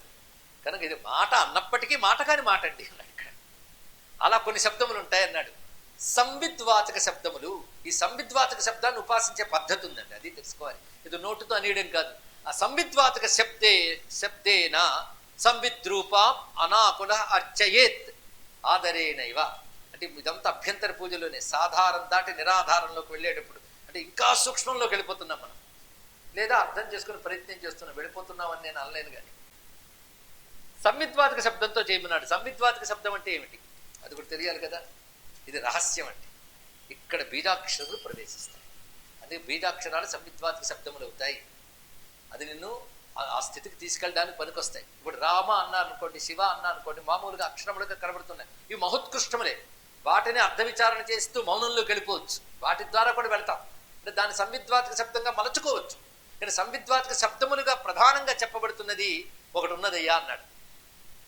అదేమిటి అంటే ఇక్కడ వివరిస్తున్నాడు. నిరస్త సమస్తోపాధౌ నిర్వికల్పికాయ సంవిధి చిత్తం అవతారయతుం ఉపాయక్రమం ఆహా అంటారు విద్యారణుల వారు. ఇక్కడ సంవిద్వాచక శబ్దేన అనే శ్లోకం ద్వారా ఆ సంవిత్తులో మనస్సును ఎలాగ చేర్చాలో ఉపాయాన్ని బోధిస్తున్నాడు ఇక్కడ సూతులు వారు. ఉపాయం, ఈ ఉపాయంతో మన సంవిత్తులకు ప్రవేశించాలి. అయ్యా నిరాధారమైన సంవిత్తులకు హఠాత్తుగా వెళ్ళలేము, కానీ చెప్పాక వెళ్ళాలనిపిస్తుంది. ఎలా అండి అంటే ఇది క్రమం నాయన అన్నాడు. సంవిత్ ఎలాంటిది మరొక్కసారి చెప్పుకుంది. నిరస్త సమస్త ఉపాధవు. సంవిత్ అంటే ఇది అర్థం, అన్ని ఉపాధులని తొలగించినది అని అర్థం. నిరుపాధిక అన్న నామం చదువుతున్న అమ్మవారిది. నిరుపాధిక, ఉపాధులు లేనిదిట. ఉపాధులు లేనిది ఎక్కడుందండి చెప్పగలరా? ఉపాధుల్లో ఉంది. అది గొప్ప విషయం. ఉపాధులలో ఉన్నది, ఉపాధి లేనిది. రెండుగా అర్థం తెలుసుకోగలగాలి. ఉపాధుల్లో ఉన్నది, ఉపాధులు లేనిది. నీటి కడవలో సూర్యుడు ఉన్నాడు కానీ నీటి కడవలో లేడు, అలా చెప్పడం అన్నమాట. ఇక్కడ ఉపాధి అంటే అర్థం ఏంటో తెలుసుకోవాలి. ఉపాధి శబ్దం వేదాంతంలో ఎక్కువసార్లు వింటూ ఉంటాం. ఏదో ఉపాధి దొరికితే చాలండి లోకంలో కూడా అంటుంటాం. అక్కడ ఉపాధులు ఉద్యోగం, ఒక నౌకరి. కానీ ఉపాధి అంటే దానికి స్వతసిద్ధంగా చైతన్యం లేదు, పరమాత్మ యొక్క చైతన్యం వల్ల పని చేస్తుంది, దానికి ఉపాధి అని పేరు. అంటే పరమాత్మ చైతన్యం ఉండడం వల్ల పనిచేసేదానికి ఉపాధి, దానికి సహజంగా చైతన్యం లేదు. అంటే శరీరము ఉపాధి, పరమాత్మ చైతన్యం. అయితే చైతన్యం లేకుండా శరీరం ఉండదు, కానీ శరీరం లేకుండా చైతన్యం ఉంటుంది. కానీ శరీరము లేకుండా అంటే ఉపాధి లేకుండా చైతన్యం ఉంటుంది కనుక నిరుపాధిక అన్నారండి. ఇక్కడ ఉపాధి లేనిది, ఉపాధి అక్కర్లేకుండా కూడా ఉండగలిగినది. ఆ దీంట్లో నువ్వు వెళ్ళిపోవాలి. కానీ నువ్వు ఉపాధులతోనే ఆలోచించడానికి అలవాటు అయిపోయింది కదా, అందుకే బాహ్యం అంతా ఉపాధులతోనే ఉంటుంది. అభ్యంతరంలోకి వెళ్ళేటప్పుడు క్రమంగా ఉపాధిని విడిచిపెట్టేయాలి, క్రమంగా ఆ స్థితికి వెళ్ళాలి. ముందు చెప్పినట్టు గీతలు గీసుకుంటూ బొమ్మలు ఎంతకాలం వేస్తావు, గీత లేకుండానే బొమ్మ వెళ్ళగలగాలి, ఆ స్థితికి వెళ్ళాలి. అందుకు నిరస్త సమస్త ఉపాధౌ అని వేశాడు ఇక్కడ. సమస్త ఉపాధాలని నిరస్తం చేసి తొలగించి నిర్వికల్పికాయాం. వికల్పం అంటే ఒకదానికి మరొకటి చేరుట, చెదరుట. అలాంటి చెదరని స్థితి కావాలి, అదే మిగిలిపోయి ఉండాలి. అలాంటి సంవిత్తి యందు అంటే ఉపాధులు లేనిది, అనేకత్వము లేనిది అయిన సంవిత్తి యందు చిత్తం అవతారయతుం. అలాంటి దాని యందు చిత్తాన్ని నిలపాలి అంటే ఎంత కష్టమండి. కాసేపు ఆకాశాన్ని నిలబడండి అంటే నిలబడగలవండి, కాసేపు నిలబడండి అంటే ఎవడైనా నిలబడగలదు. కానీ నేల మీద స్టాండప్ ఆన్ ది బెంచ్, అక్కడైనా ఆధారం ఉంది. అలాగే బెంచ్ మీద నిలబడి నేల మీద నిలబడు అంటే నిలబడతాం. కానీ ఒక్కసారి ఆకాశాన్ని నిలబడండి అంటే వాడు నిలబడగలడా? ఇప్పుడు సంవిత్తి యందు చిత్తం పెట్టడం అంటే ఆకాశంలో నిలబడ్డం లాంటిది. ఆకాశంలో నిలబడే ప్రయత్నం చేయగలమా? ఈ ఉపాధికి వల్ల కాదు. అందుకే చిత్తాన్ని అటువంటి దాని యందు పెట్టడం అంటే తేలిక విషయం కాదు. మళ్ళీ గుర్తుపెట్టుకోవాలి, మనం ఒక అల్టిమేట్ రియాలిటీ గురించి మనం మాట్లాడుతున్నాం. ప్రాథమికమైనటువంటి బాహ్యం గురించి మాట్లాడితే దాటిపోయాం. అప్పుడు నిన్న ఏది చెప్పడం దాటిపోయామని కానీ నిజంగా దాటిపోయామేమో. నిరుపాధంలో వెళ్ళి ఊరికనే అసలు సత్యం తెలుసుకునే ప్రయత్నం, కానీ తెలుసుకోవడమే సత్యం కాదు, తెలుసుకునే ప్రయత్నం. ఏది ఎంత గొప్ప విషయం! ఇలాంటివి అర్థం చేసుకుంటే పనికి మాలిన వాదనలు రాద్ధాంతాలు పోయి సాధనలో ఏకాగ్రత కుదురుతుంది, ఇవన్నీ తెలుసుకుంటే. కానీ నిరుపాధికమైన చైతన్యమనందు సంవిత్తి యందు చిత్తాన్ని నిలపడం అనేది ఎంత కష్టం అంటే, హఠాత్తుగా ఆకాశంలో నిలబడు అన్నంత కష్టం. అయితే సాధన చేస్తే ఆకాశంలో కూడా నిలబడచ్చు. నిలబడరా యోగంలో రుజువు చేస్తారట. నేల మీద కూర్చోకుండా ఆకాశం మీదే కూర్చొని చేస్తున్న వాళ్ళు అక్కడక్కడ కనబడతారు. వాళ్ళు మనలాంటి మానవులే. తేడా ఏమిటంటే వాళ్ళు సాధన చేశారు, మనం చేయలేదంటే ఇక్కడ. అలాగే ఆ నిరుపాధికమైన సంవిత్తి యందు చిత్తం అవతారయుతం, ఎంత అందమైన మాటలండి ఇక్కడ. అందులో చిత్తాన్ని అవతరింపజేయడం కోసం, అవతరింపజేయడం అంటే అందులో దింపుటకు, అందులో ఉంచుటకు. దేని యందు? సంవిత్తి యందు ఉంచడం కోసం ఉపాయక్రమం చెప్పాడు. అది సంవిద్వాతక శబ్దము. సంవిద్వాతక శబ్దం అంటే ఏమిటి? రెండు ఉన్నాయట సంవిద్వాతక శబ్దములు. ప్రణవ హృల్లేఖాది మంత్రా. సంవిద్వాతక శబ్దములు అంటే ప్రణవము, హృల్లేఖము మొదలైన మంత్రములు అన్నాడు. మొదలైన అక్కడొచ్చింది అసలు మంత్రం. ఇందాక వర్ణ సంకృప్త విగ్రహం అంటే మొత్తం మనం 50 అక్షరాల విగ్రహం, అమ్మవారి విగ్రహం అయిపోయాయి. ఇప్పుడు చెప్తున్నది ప్రణవ హృల్లేఖాది మంత్రా సంవిద్వాతక శబ్దా. ఇది బాగా గుర్తుపెట్టుకోండి. ప్రణవం అంటే ఓంకారం, హృల్లేఖం అంటే హ్రీం. అయితే సభల్లో చెప్పరాదు, అందుకే వాళ్ళు కూడా నేరుగా ఓంకారము రీంకారము అనకుండా ప్రణవ హృల్లేఖం అన్నారు. మర్యాదలండి, మర్యాదలు. ఏం పంచాక్షరి బదులు నమశివాయ అని వచ్చు కదా, అనరు. పంచాక్షరి అనాలి, గాయత్రి అనాలి. మంత్రం పేరు చెప్పాలి కానీ మంత్రం చెప్పరాదు. గురువు శిష్యుడికి చెప్పాలి. ఏ మంత్రం చెప్పరాదు అని పలిమార్లు చెప్పాం, అది తప్పు. అయితే తెలుసుకోవడానికి చెప్పాం కనుక విని చేసి వద్దు, గురుముఖత సంస్కారం పొంది చేయాలి, అప్పుడే ఫలిస్తాయి. ఇది ఎలాంటిదంటే, మందుల గురించి ఎంత చెప్పుకున్నా మీ డాక్టర్ని సంప్రదించి వేసుకోవాల్సింది. అది మీరు కొన్న మందు మీద కూడా రాసి ఉంటుంది, కన్సల్ట్ ద ఫిజిషియన్. అంతే కదా అంటారు, గైడెన్స్ ఆఫ్ ది ఫిజిషియన్. ఇష్టానుసారం వేసుకోవద్దు. అంత మందుల షాప్ వాడు డబ్బిచ్చే దానికి కూడా అది పెడతాడు ఎలాగో. ఇక్కడ కూడా గురువు ఉపదేశ మార్గేనా, అది మాత్రం గుర్తుపెట్టుకోవాల్సింది. ఇది విన్నాక అటువంటి గురువుని ఆశ్రయించాలి, ఆయన చేత సంస్కరింపబడాలి అని తపన కలిగిన చాలండి. కనుక ప్రణవ హృల్లేఖాది మంత్రా సంవిద్వాతక శబ్దా. అది కానీ సంవిద్వాతక శబ్దేనా అని చెప్పడంలో ఉద్దేశం ఏంటంటే, సంవిద్వాతక శబ్దములతో అని ప్రారంభించారు ఇక్కడ. ఆ సంవిద్వాతక శబ్దములతో ఎవరిని ఉపాసించాలి? సంవిత్తుని ఉపాసించాలి. సంవిద్రూపాం సంవిద్వాతక శబ్దేనా. ఎలా ఉపాసించాలి? అనాకుల. ఆకులం అంటే క్షణానికి ఒకలా ఉండడం, చెదిరిపోవడం, వ్యాకుల పడడం అంటాం లోకంలో. అలా కల్లోల పడకుండా ఏ సంవిద్వాతక శబ్దం ఉందో దాన్ని పట్టుకో. అలా చేస్తున్నామా? ఎప్పుడే ఆలోచించండి. మంత్రజపం చేసే వాళ్ళందరూ ఒక్కసారి ఆలోచించండి. ఆకులంతోనే చేస్తాం, నిరాకుల లేదు, అనాకుల లేదు. అందుకే సంవిద్వాతక శబ్దంతో సంవిత్తుని ఎలా పట్టుకోవాలో తెలియాలి ఇక్కడ. అసలు నువ్వు అనే వాచక శబ్దంలో ఎన్ని భావాలు ఉన్నాయి, ఎన్ని భాగాలు ఉన్నాయో పరిశీలించు. అలా చెయ్యాలి ఉపాసన. అది ప్రణవ హృల్లేఖాది అన్నాడు ఇక్కడ. అంటే ప్రణవం హృల్లేఖమే కాకుండా అలాంటివి మరికొన్ని ఉన్నాయన్నమాట. అంటే ఓంకారం, హ్రీంకారం, శ్రీంకారం, క్లీంకారం, ఇవి ఒక్కొక్కటి మహాబీజములు. వీటిని మన బీజాక్షరాలు అంటాం. వాటికి లోకంలో సాహిత్యార్థం లేదు. రామ, శివ, కృష్ణ సాహిత్యార్థం ఉంది. వీటికి సాహిత్యార్థం ఉందా అండి? నేను అర్థం లేదనలేదు, సాహిత్యార్థం లేదన్నా. వాటికి అర్థం అంటే నువ్వు అనుకునే అర్థాల్లో బాంబు ఢామ్ అని పేలింది, అర్థం ఏమిటి అని డిక్షనరీ పట్టుకుని వెతుకుతావా? ఢామ్ అనగా అర్థం ఏమిటి వెతకండి, డిక్షనరీలో దొరుకుతుందా? ఢామ్ అంటే పేలిపోతావు జాగ్రత్త. ఆ పేల్చేసే దానికి శబ్దాలు ఉన్నాయా? అలా నీ అజ్ఞానాన్ని పటాపంచలు చేసే బీజాక్షర శక్తికి ఏ డిక్షనరీలు వెతుకుతావయ్యా? ఇక్కడ మీనింగ్లు ఏమి వెతుకుతావు? అందుకే సంవిద్వాతక శబ్దం అంతే. దానికి నువ్వు ఎంత అర్థం చెప్పుకున్నా మళ్ళీ కిందకు వచ్చేస్తాం. అర్థం అంటే వ్యవహారం వచ్చేసింది, పరమార్థాన్ని అర్థం ఎక్కడ తెలుసుకోగలవు? అయితే దాన్ని ఎలా భావించాలి, ఎలా సాధన చేయాలో తెలియాలి.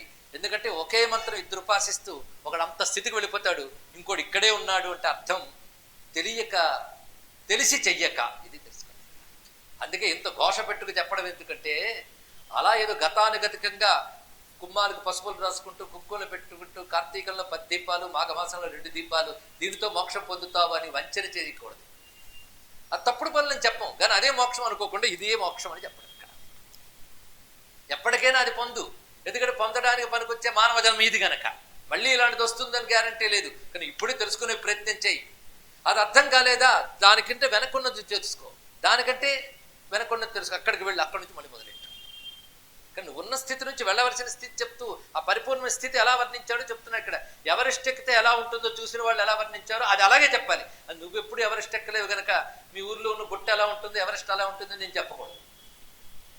కనుక ఎవరెస్ట్ మనం ఎక్కలేని ఎవరెస్ట్ గురించి ఎవరెస్ట్ ఎక్కిన వాడు ఎలా చెప్తాడో, మనం పొందలేని సంవిత్తు గురించి పొందిన వాడు ఎలా వర్ణించాడో అలా చెప్తున్నాను. ఇక్కడ అర్థం చేసుకుని ప్రయత్నం చేయాలి. ఎప్పుడే అందుకునే సాహసం సాధన రెండు అవసరం. కనుక సంవిద్వాచక శబ్దములు ఏమిటి? ప్రణవ హృల్లేఖ ఆది మంత్రాహ. ఈ మంత్రములు అంటే మంత్రం మనం ఊరికినే పలికే అక్షరమని కాకుండా దాని స్వరూపాన్ని గమనించుకో. అప్పుడు సంవిద్ వాచకం ఎలా అయిందో తెలిసింది. కనుకనే ఈ మాట పతంజలి యోగ సూత్రాల్లో కూడా చెప్పాడు. యోగం అంతా లోపల పని, అది ఒక విధంగా అభ్యంతర ఉపాసనే. అందులో కూడా యోగంలో కనుక అభ్యంతర పూజ యోగంలోకి తీసుకువెడుతుంది. యోగంలో కూడా ఆ విషయమే చెప్తారు కదా. తస్య వాచక ప్రణవ అన్నాడు. ఇక్కడ ఈశ్వరుని తెలియజేసేదే ప్రణవం, పరమాత్మని తెలియజేసే శబ్దం పేరు ప్రణవం. అది ప్రణవ హృల్లేఖ. ఇవి ఎలాగో అంటే ప్రణవ అకారముకార మకారై జాగ్రస్వప్న సుషుప్తి సాక్షిణీ బిందునాద శక్తి శాంతైశ్చ తురీయ తురీయాతీత శక్తి శాంతాత్మక సంవిధి ప్రతిపాదయన్ అనే మాట వేసారు. ఇక్కడ అకార ఉకార మకారములు మూడు జాగ్రత్త స్వప్నము సుషుప్తిని తెలియజేస్తాయి. ఆ పైన సూక్ష్మ శబ్దములు బిందు నాద శక్తి శాంత ఇవి ఉంటాయి. అంటే ఎన్ని చేయండి? 4, 3, 7. ఈ 4 కూడా తురియతత్వాన్ని తెలియజేస్తాయి. తురియతత్వం కూడా స్టేజెస్ ఉన్నాయి. ఓం మనం వెళ్ళిపోతూ ఉన్నప్పుడు చివరిలో ఏది తగులుతుందో అక్కడికి బిందునాదములు ఉంటాయి. బిందునాదాలు కూడా దాటిపోయిన స్టేజ్లో ఏ వైబ్రేషన్ ఉండదు. అది శక్తి శాంత అన్నారు. ఇది అంతా కలిపి తురియమన్నా ఇందులో 2 భాగాలు చేసి బిందునాదమును తురియమని మిగిలిన దాన్ని తురియాతీతము అంటారు. ఇక్కడ తురియం అంటేనే నోటితో పలకలేంది. అకార ఉకార మకారం నోటితో పలకగలుగుతున్నాం. పలక లేని తర్వాత భాగం అది కూడా ఓంకారంలోనూ ఉంది. పలకలు ఏముందండి అంటే ఓం అన్నాం అంతే. ఆ పైన మళ్ళీ 2 భాగాలు ఉన్నాయి. అందులో ఒక భాగం తురియం, రెండో భాగం తురియాతీతం. ఆ మొదటి భాగంలో బిందునాదములు, తురియాతీతంలో శక్తి శాంత ఉన్నాయన్నాడు. ఇదంతా కలిపి ప్రణవం అంతే కదా. ఓం అన్నామంటే అంత కలిపి అన్నాం. కనుక ఓంకారం ఎవరిని చెప్తుంది? సంవిత్తు. ఆ సంవిత్తు జాగ్రత్త స్వప్న సుషుప్తుల్లోనూ ఉంటుంది, తురియంలో తురియాతీతం ఉంది. నువ్వు క్రమంగా తురియాతి స్థితికి వెళితే అది సంవిత్తులు లయమగుట. అది సంవిత్తులు లయమగుట అంటే ఆ స్థితికి వెళ్ళాలండి. కానీ ఓంకారం ఎక్కడ ఆగిపోతుందో అక్కడికి వెళ్ళి నిలవగలగాలి. అది నిరుపాధికమందు నిలవగలగడం. అది అక్కడ చెప్పారో అది నిష్ప్రపంచ సంవిధి పర్యవస్యతి అన్నాడు. అక్కడ నిష్ప్రపంచ, అక్కడ ప్రపంచం లేదు. ఇంకా ప్రపంచం అంటే సృష్టి స్థితి లయ, అకార ఉకార మకారములు. అక్కడికి వెళ్ళినప్పుడు ప్రపంచం కూడా లేదు, ప్రపంచ అతీత స్థితి, అందులో లయమగుట. ఏవం అయితే ఓంకారం అయితే అలా చెప్పింది, కానీ హృల్లేఖ ఎలా చెప్తుందండి అంటే హృల్లేఖ కూడా అదే చెప్తుందయ్యా అన్నాడు. ఎలాగంటే అకార రకార ఈకార బిందునాద శక్తి శాంతి లక్షణై సప్తభిర్మార్గైరేతి. అక్కడ హారాయిం అంటావు, హ్రీం. హారాయిం అన్నప్పుడు స్థూల సూక్ష్మ కారణ అకార ఉకార మకారం అనేది చెప్తుంది. ఇక్కడ ఇం అన్నప్పుడు చివరికి వెళ్ళిపోతుంది కూడా తురియాతీతే. కనుక ఇవన్నీ కూడా నాదముతో పూర్తయ్యేవి. ఇవన్నీ కూడా సంవిద్వాచక శబ్దములే. ఇప్పుడు తెలుస్తున్నది కదా. అంటే మన పెద్దవాళ్ళు ఎప్పటికైనా నువ్వు పొందుతావేమో నీకు ఇచ్చేశారు. కానీ నువ్వు అనుకుంటూ ఉన్నా కానీ అంటూ ఉన్నావు కానీ ఇప్పుడు అనుకోలేదు. అది వచ్చి ఉచ్చారణ చేస్తున్నావు, విచారణ చేయలేదు. ఇక్కడ ఉచ్చారణ నుంచి విచారంలోకి వెళ్ళండి. ప్రణవాన్ని వాటన్నింటినీ ఆ విచారంలోకి తిప్పడానికే ప్రవచనం మరొకటి కాదు. ఇక్కడ ఉచ్చారణ చేయడానికి భజించాలి, విచారణ చేయడానికి ప్రవచనం కావాలి. ఇక్కడ ఎలా ఆ శబ్దాన్ని ఆలోచించాలి, ఎలా లోపలికి అన్వయించుకోవాలి, ఇది చెయ్యి. సంవిత్తులోకి వెళతావు. సంవిదేవహి హృల్లేఖా మంత్ర ప్రతిపాద్య దేవత. హృల్లేఖాది మంత్రములు ఇప్పుడు ఎవరిని తెలియజేస్తుందో తెలిసిందా నీకు అన్నాడు. ఇక్కడ అంటే హృల్లేఖము ప్రణవము ఇవన్నీ కూడా సంవిత్తుని తెలియజేస్తున్నాయి, కేవలం సంవిత్తుని తెలియజేస్తున్నాయి. ఈ మాట నేను అనడం కాదు, సూత సంహిత అనడం కాదు, ఇతర శాస్త్రాలు కూడా చెప్తున్నారంటూ బోధస్వరూప వాచి సంవిత్ తత్రైవ దేవతా గురుభిహి అన్నాడు. ఆ సంవిత్తే దేవత, అది గురువుల ద్వారా గ్రహించి ఆ విధమైన విచారణ చేయాలి. కానీ గురువు అనగా ఈ మంత్రార్థ విచారణ మార్గం కూడా చెప్తాడండి అని చెప్తూ ఈ విధంగా చేస్తూ సంవిద్వాచక శబ్దేన ఇవన్నీ సూత సంహితలు చెప్తున్నాడు. ఇక్కడ ఇప్పుడు చెప్పండి, పురాణాలు కథల జ్ఞానమా? జ్ఞానమేగా. మరి చదవకుండా పురాణాలు జ్ఞానం ఉపనిషత్తులే చెప్తున్నాయని పండితులకు ఏమి చెప్పాలో మీరు చెప్పండి. పురాణం కూడా కథలేమో అని మఠం వేసి కూర్చుంటే అది కూడా ఇదే చెప్తుంది. ఏం చేస్తున్నాం? అందుకే సంవిద్వాచక శబ్దేన సంవిద్రూప మనాకుల అర్చయేత్ ఆదరేణైవ. ఈ సంవిద్వాచక శబ్దములు ఆదరంగా అనండి. అదే గురువు ఇచ్చాడు కదా అనేసే వరకు కాకుండా ఆదరంగా అనండి, అనాకులంగా అనండి, విచారణతో అనండి. అది క్రమంగా ఏ పాయింట్స్ తగులుతోందో చూడండి. ఇక్కడ నేను అలా 3 స్థితులు దాటిస్తూ ఎలా తురియానికి తీసుకెడుతుందో ఆలోచించు, అలా భావించు. అలా చేస్తే శివాం, ఇలా ఎవరిని ఆరాధించాలి? శివాం అంటే శివా శివశక్తి ఐక్య రూపిణి ఆ జగన్మాతని. ప్రశ్నది కదా. ఆదవు ఎవడిలా ఆరాధించగలంటే మహామతి, గొప్ప బుద్ధున్నవాడే ఈ పని చేయగలడు. అప్పుడు చేసాక పునః సమస్తము సృజ్య. అప్పుడు నువ్వు ఉచ్చరించిన అక్షరాలు సంవిత్తు కూడా వదిలేస్తావు, సంవిద్వాచక శబ్దం కూడా వదిలేస్తావు, ఓంకారం హ్రింకారం కూడా వదిలేస్తావు. ఎలాగంటే నిచ్చెనెక్కి పైకెక్కే నిచ్చెన అవసరం లేనట్లు. కానీ అక్కడికి వెళ్ళే వరకు నిచ్చెన ఉండాల్సిందే. అలాగా ఈ సంవిద్వాచక శబ్దం ద్వారా సంవిత్తులోకి వెళ్ళిన తర్వాత పునః సమస్తము సృజ్య, అన్ని విడిచిపెడితే అప్పుడు ఏం మిగిలింది? స్వపూర్ణం. ఆ తురీయాతీత స్థితిలో లయమైపోయాక మళ్ళీ కిందకి దిగుతావా? లేదు కదా. ఏదో ఒకటే, మళ్ళీ వెనక్కి రావు. నువ్వు నదిలోకి చేరిపోయిన సముద్రంలో చేరిన నదిని మళ్ళీ వెతికే ప్రయత్నం చెయ్యకు. వెతికేవంటే మళ్ళీ వెనక్కి వచ్చావని అర్థం. అదేవిధంగా ఆ స్థితిలో ఇది విడిచిపెట్టావు. తన నదీ భావం సముద్రంలో చేరే నదికి ఎలా ఉండదో ఆ తురీయాతీతమైన సంవిత్తులో చేరినాక అప్పుడు ఇంతకు ముందు చెప్పిన అకార ఉకార మకారాలు కూడా లేవు. ఆ స్థితికి పెడతావు. అప్పుడు స్వపూర్ణాం పరసంవిధం స్వాత్మన్నైవ అనుసంధాయ పునస్తచ్చ విసర్జయేత్. ఇలా క్రమంగా చిత్తము అందు లయమై చిత్తభావం కూడా పోయి అదే మిగిలిపోతుంది. తస్య విసర్జయేత్ అనే మాట వేశారు ఇక్కడ. ఎందుకయ్యా ఇక్కడ ఉత్సృజ్య విసర్జయేత్ అనే 2 భావాలు చెప్పాడు అంటే ఒక మాట చెప్తున్నాడు విద్యారణ్యుల వారు. ఇత్తం అనుసంధానేన సాక్షాత్కృత పరసంవిత్ స్వరూప స్వయం తదాత్మా భూత్వా ధ్యాతృధ్యేయ ధ్యాన విభాగ అనుసంధాన్ పరిత్యజ్య.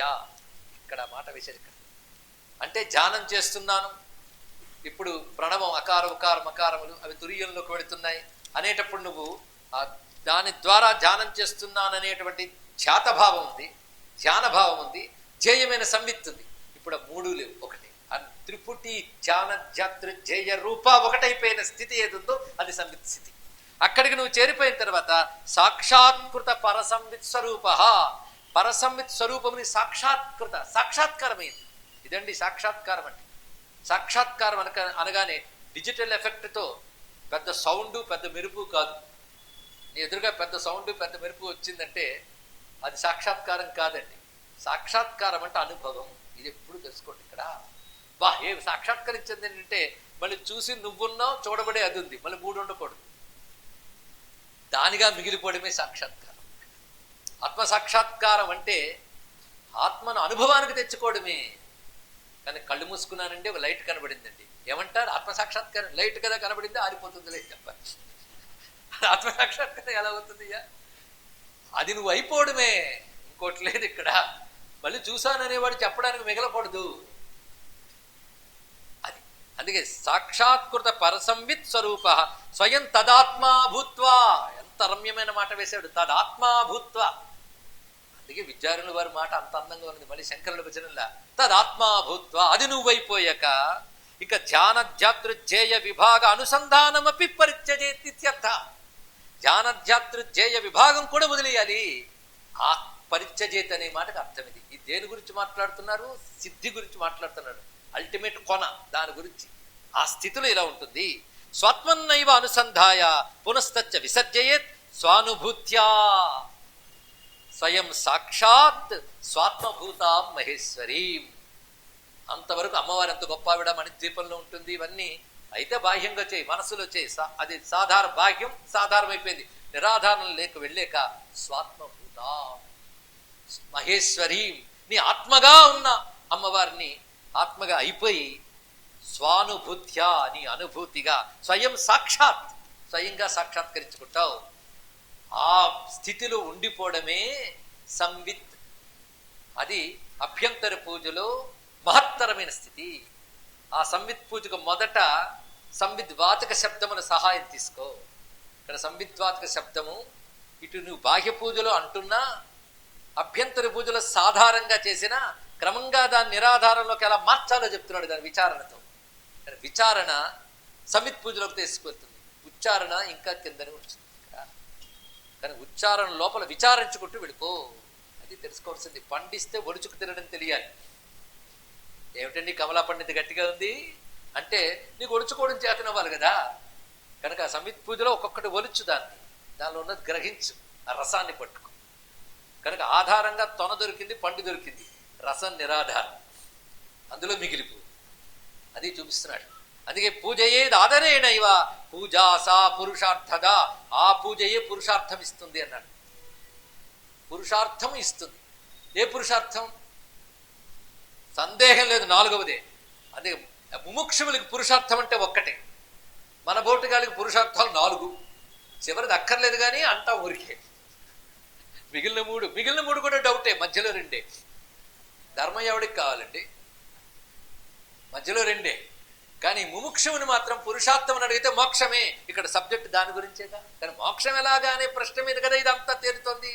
దానికి ఇదే కోర్సు. ఐఏఎస్ కోర్స్ ఏది, 10th క్లాస్కి కోర్స్ ఏది, దాని సిలబస్ అది, దీని సిలబస్ అది. ఇదే సిలబస్తో ఐఏఎస్ పాస్ అయిపోతాను అనొద్దు. ఐఏఎస్ కష్టం అండి, టఫే ఐఏఎస్. దానివల్ల వచ్చేది గట్టిది కనుక దాని టఫే. ఇదే మార్గం. అందుకే ఇక్కడ పురుషార్థం అంటే ఒకటే, మోక్షమే. అందుకే పురుషార్థము నిచ్చున్నది. ఇది చెయ్యాలంటే ఆ సంవిత్తి మీద ఆదరణ ఉండాలి. ఆదరణ లేకపోతే ఏది లేదు. దాని మీద ఆదరణేనివా పూజా విధిర్మయా శక్తే ప్రోక్తో వేదైక దర్శిత. ఇదయ్యా నేను చెప్పినది. ఇది వేదము ద్వారా మాత్రమే తెలియబడుతుంది అన్నాడు ఇక్కడ. వేదైక దర్శిత అంటే ఇటువంటి ఉత్కృష్ట పూజ చెప్పే ఒకే ఒక్క మతం వేద మతం, ఇంకెక్కడ దొరకదు. నిన్ను ప్రారంభంలో బాహ్య పూజలు ఆలయాలు తిప్పినా చివరికి ఎక్కడ చేర్చే శక్తి వేద మతానికి, అనగా హిందూ మతానికి, అనగా ఆర్య మతానికి, అనగా భారతీయ మతానికి, అనగా సనాతన ధర్మానికి ఉన్నదండి ఇక్కడ. వేదైక దర్శిత పూజయత్వం భవంతోపి, మీరు కూడా ముదాత ముక్తవర్త్మన నేను చెప్పిన పద్ధతిలో చేయండి అన్నాడు. అయితే ఇక్కడ పరిత్యజ్య అని చెప్పి తర్వాత స్వానుభూత్య అన్నాడు కదా. స్వానుభూత్య అనే మాటకు అర్థం ఏంటి చెప్తానైనా అంటే మా విద్యార్థుల వారు చెప్తున్నారు. అందుకే ఆ పదం బాగుంది కనుక చెప్తున్నారు. ప్రత్యయానామపి అనవభాసే పరానందైక రస స్వప్రకాశ సంవిదాత్మన స్వయం అపరోక్షతయా అవభాసవాన అవతిష్టతీతి.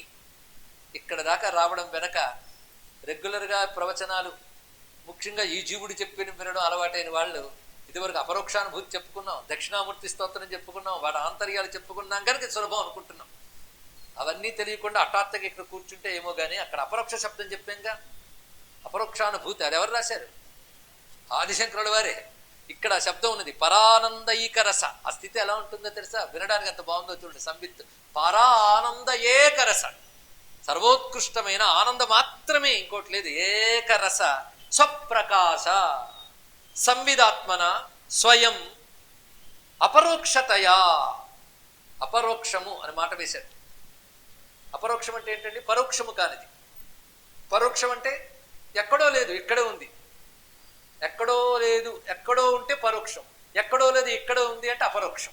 అసలు లోకంలో పరోక్షంగా ఉన్నాడంటే మనకు తెలియకుండా ఎక్కడో ఉన్నాడు. పరోక్షంగా లేడు అన్నప్పుడు ఏం చెప్తారండి? ప్రత్యక్షం అంటారు. అయితే ఆత్మ ఇప్పుడు పరోక్షం కాదు, ప్రత్యక్షమా కాదు. ఎలా చెప్తారండి? చాలా ఇబ్బందిగా ఉంది. అంటే ప్రత్యక్షమైంది కూడా నీకు కొంత దూరం ఉంది. నాకు ఇప్పుడు మైక్ ప్రత్యక్షమైంది. ఎందుకు? కంటికి కనబడుతుంది కదా, కానీ నా కంటికి దూరమే. అది కంటి మీద పెడితే అసలు కనబడుతుంది, కొంచెం దూరం ఉన్నది. కానీ ప్రత్యక్షానికి కూడా దూరం ఉంది. ఆత్మ ప్రత్యక్షం కాదు అంటే ఆ పాటకు దూరం కూడా లేదు. ఆత్మ అది తెలుసుకోవాల్సింది. కానీ ఆత్మ ప్రత్యక్షం కాదు. అక్షము అంటే ఇంద్రియము. మన ప్రత్యక్షం అంటే కంటికి కనబడేది అంటాం. ఇంద్రియాలకు కనబడేవన్నీ ప్రత్యక్షాలు. వాసన ఉంది, కంటికి కనబడదు కానీ అది ప్రత్యక్షమే. ముక్కు అనే అక్షమునకు అందింది. శబ్దం ఉంది, కంటికి కనబడదు, చెవికి అందిందిగా. అక్షమనగా ఇంద్రియం. ఇంద్రియాలకి అందేవన్నీ ప్రత్యక్షములు, ఇంద్రియానికి అందనిది పరోక్షం. అంతే కదా. ఎవడో అమెరికాలో ఉన్నాడు, వాడు పరోక్షమే. ఎందుకంటే వాడిని చూడట్లేదు, వినట్లేదు, వాసన లేదు, చెవి లేదు, ఏమీ లేవు. వాడు పరోక్షమా? పరోక్షమే. కానీ వాడిని అపరోక్షం అనకూడదు. వాడికి దగ్గర లేడు కనుక ప్రత్యక్షం అనకూడదు, పరోక్షం అనాలి. వాడు రేపు మీ దగ్గరికి వస్తే ప్రత్యక్షం వేయడానండి. కానీ ఆత్మ అలాగా అమెరికా నుంచో స్వర్గం నుంచో ఢామ్ అని దిగదు ప్రత్యక్షం అనడానికి. అది నీదై ఉంది. నీదై ఉండి నీ ఇంద్రియాలకు కనబడదు. ఎందుకంటే అది లేకపోతే ఇంద్రియాలు పని చేయవు. అదిగా నువ్వు మిగిలిపోయినప్పుడు అది ప్రత్యక్షమా పరోక్షమా చెప్పాలి. రెండూ కానప్పుడు మనకు పేరు ఏదో రావాలిగా, ఆ టర్మ్ క్రియేట్ అవ్వాలిగా. ఆ టర్మ్ పేరు అపరోక్షం. అద్భుతమైన పదం అండి ఇక్కడ. అపరోక్షం, అది ప్రత్యక్షం కాదు, అంటే ఇంద్రియాలకు అందేది కాదు. అలాగని ఎక్కడో లేదు, ఇక్కడే ఉంది.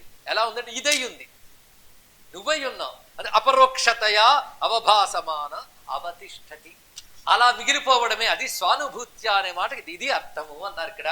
కనుక అపరోక్ష భావముతో పరానంద ఏకరస స్వప్రకాశ సంవిధాత్మన స్వయం అపరోక్షతయ అవభాసమాన అవతిష్టతి. ఇయం హి సంవిధ పరమా పూజ. ఎంత బాగుంది కదా సంవిత్ పూజ. ఇది విన్నాక మరి కూడా వినాలనిపిస్తుందా? అవునండి, ఇది విన్నాక అర్థం కాక మరి ఏది వినాలనిపించదు దాని కాదు ఇక్కడ అర్థం. అంటే ఏది పొందితే మరి కూడా పొందక్కర్లేదు చెప్పేశాడు. మిగిలినవన్నీ కూడా సాధనలో, సాధన పనికొచ్చాయి. ఇవన్నీ చేయడం వల్ల ఇక్కడికి వస్తారు. అందుకే వాటి మీద శ్రద్ధ పెట్టు, అవి బాగా చెయ్యి. హఠాత్తుగా ఇది అనుకోకు, కానీ అది మాత్రమే పరమార్థం అనుకోకు. పరమార్థం ఇది, ఇది చెప్పడం ఎందుకంటే ఇదే పరమార్థం అనుకోకు.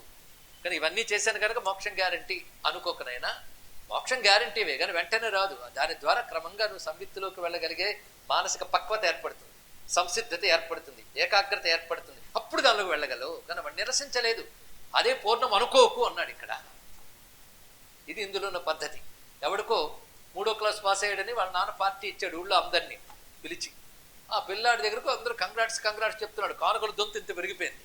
పిల్లాడి మీద ప్రేమ కాదు, వాడి మీద ప్రేమ కాదు, వాడు సంపన్నుడు కనుక వాళ్ళు వచ్చారు ఇప్పుడు.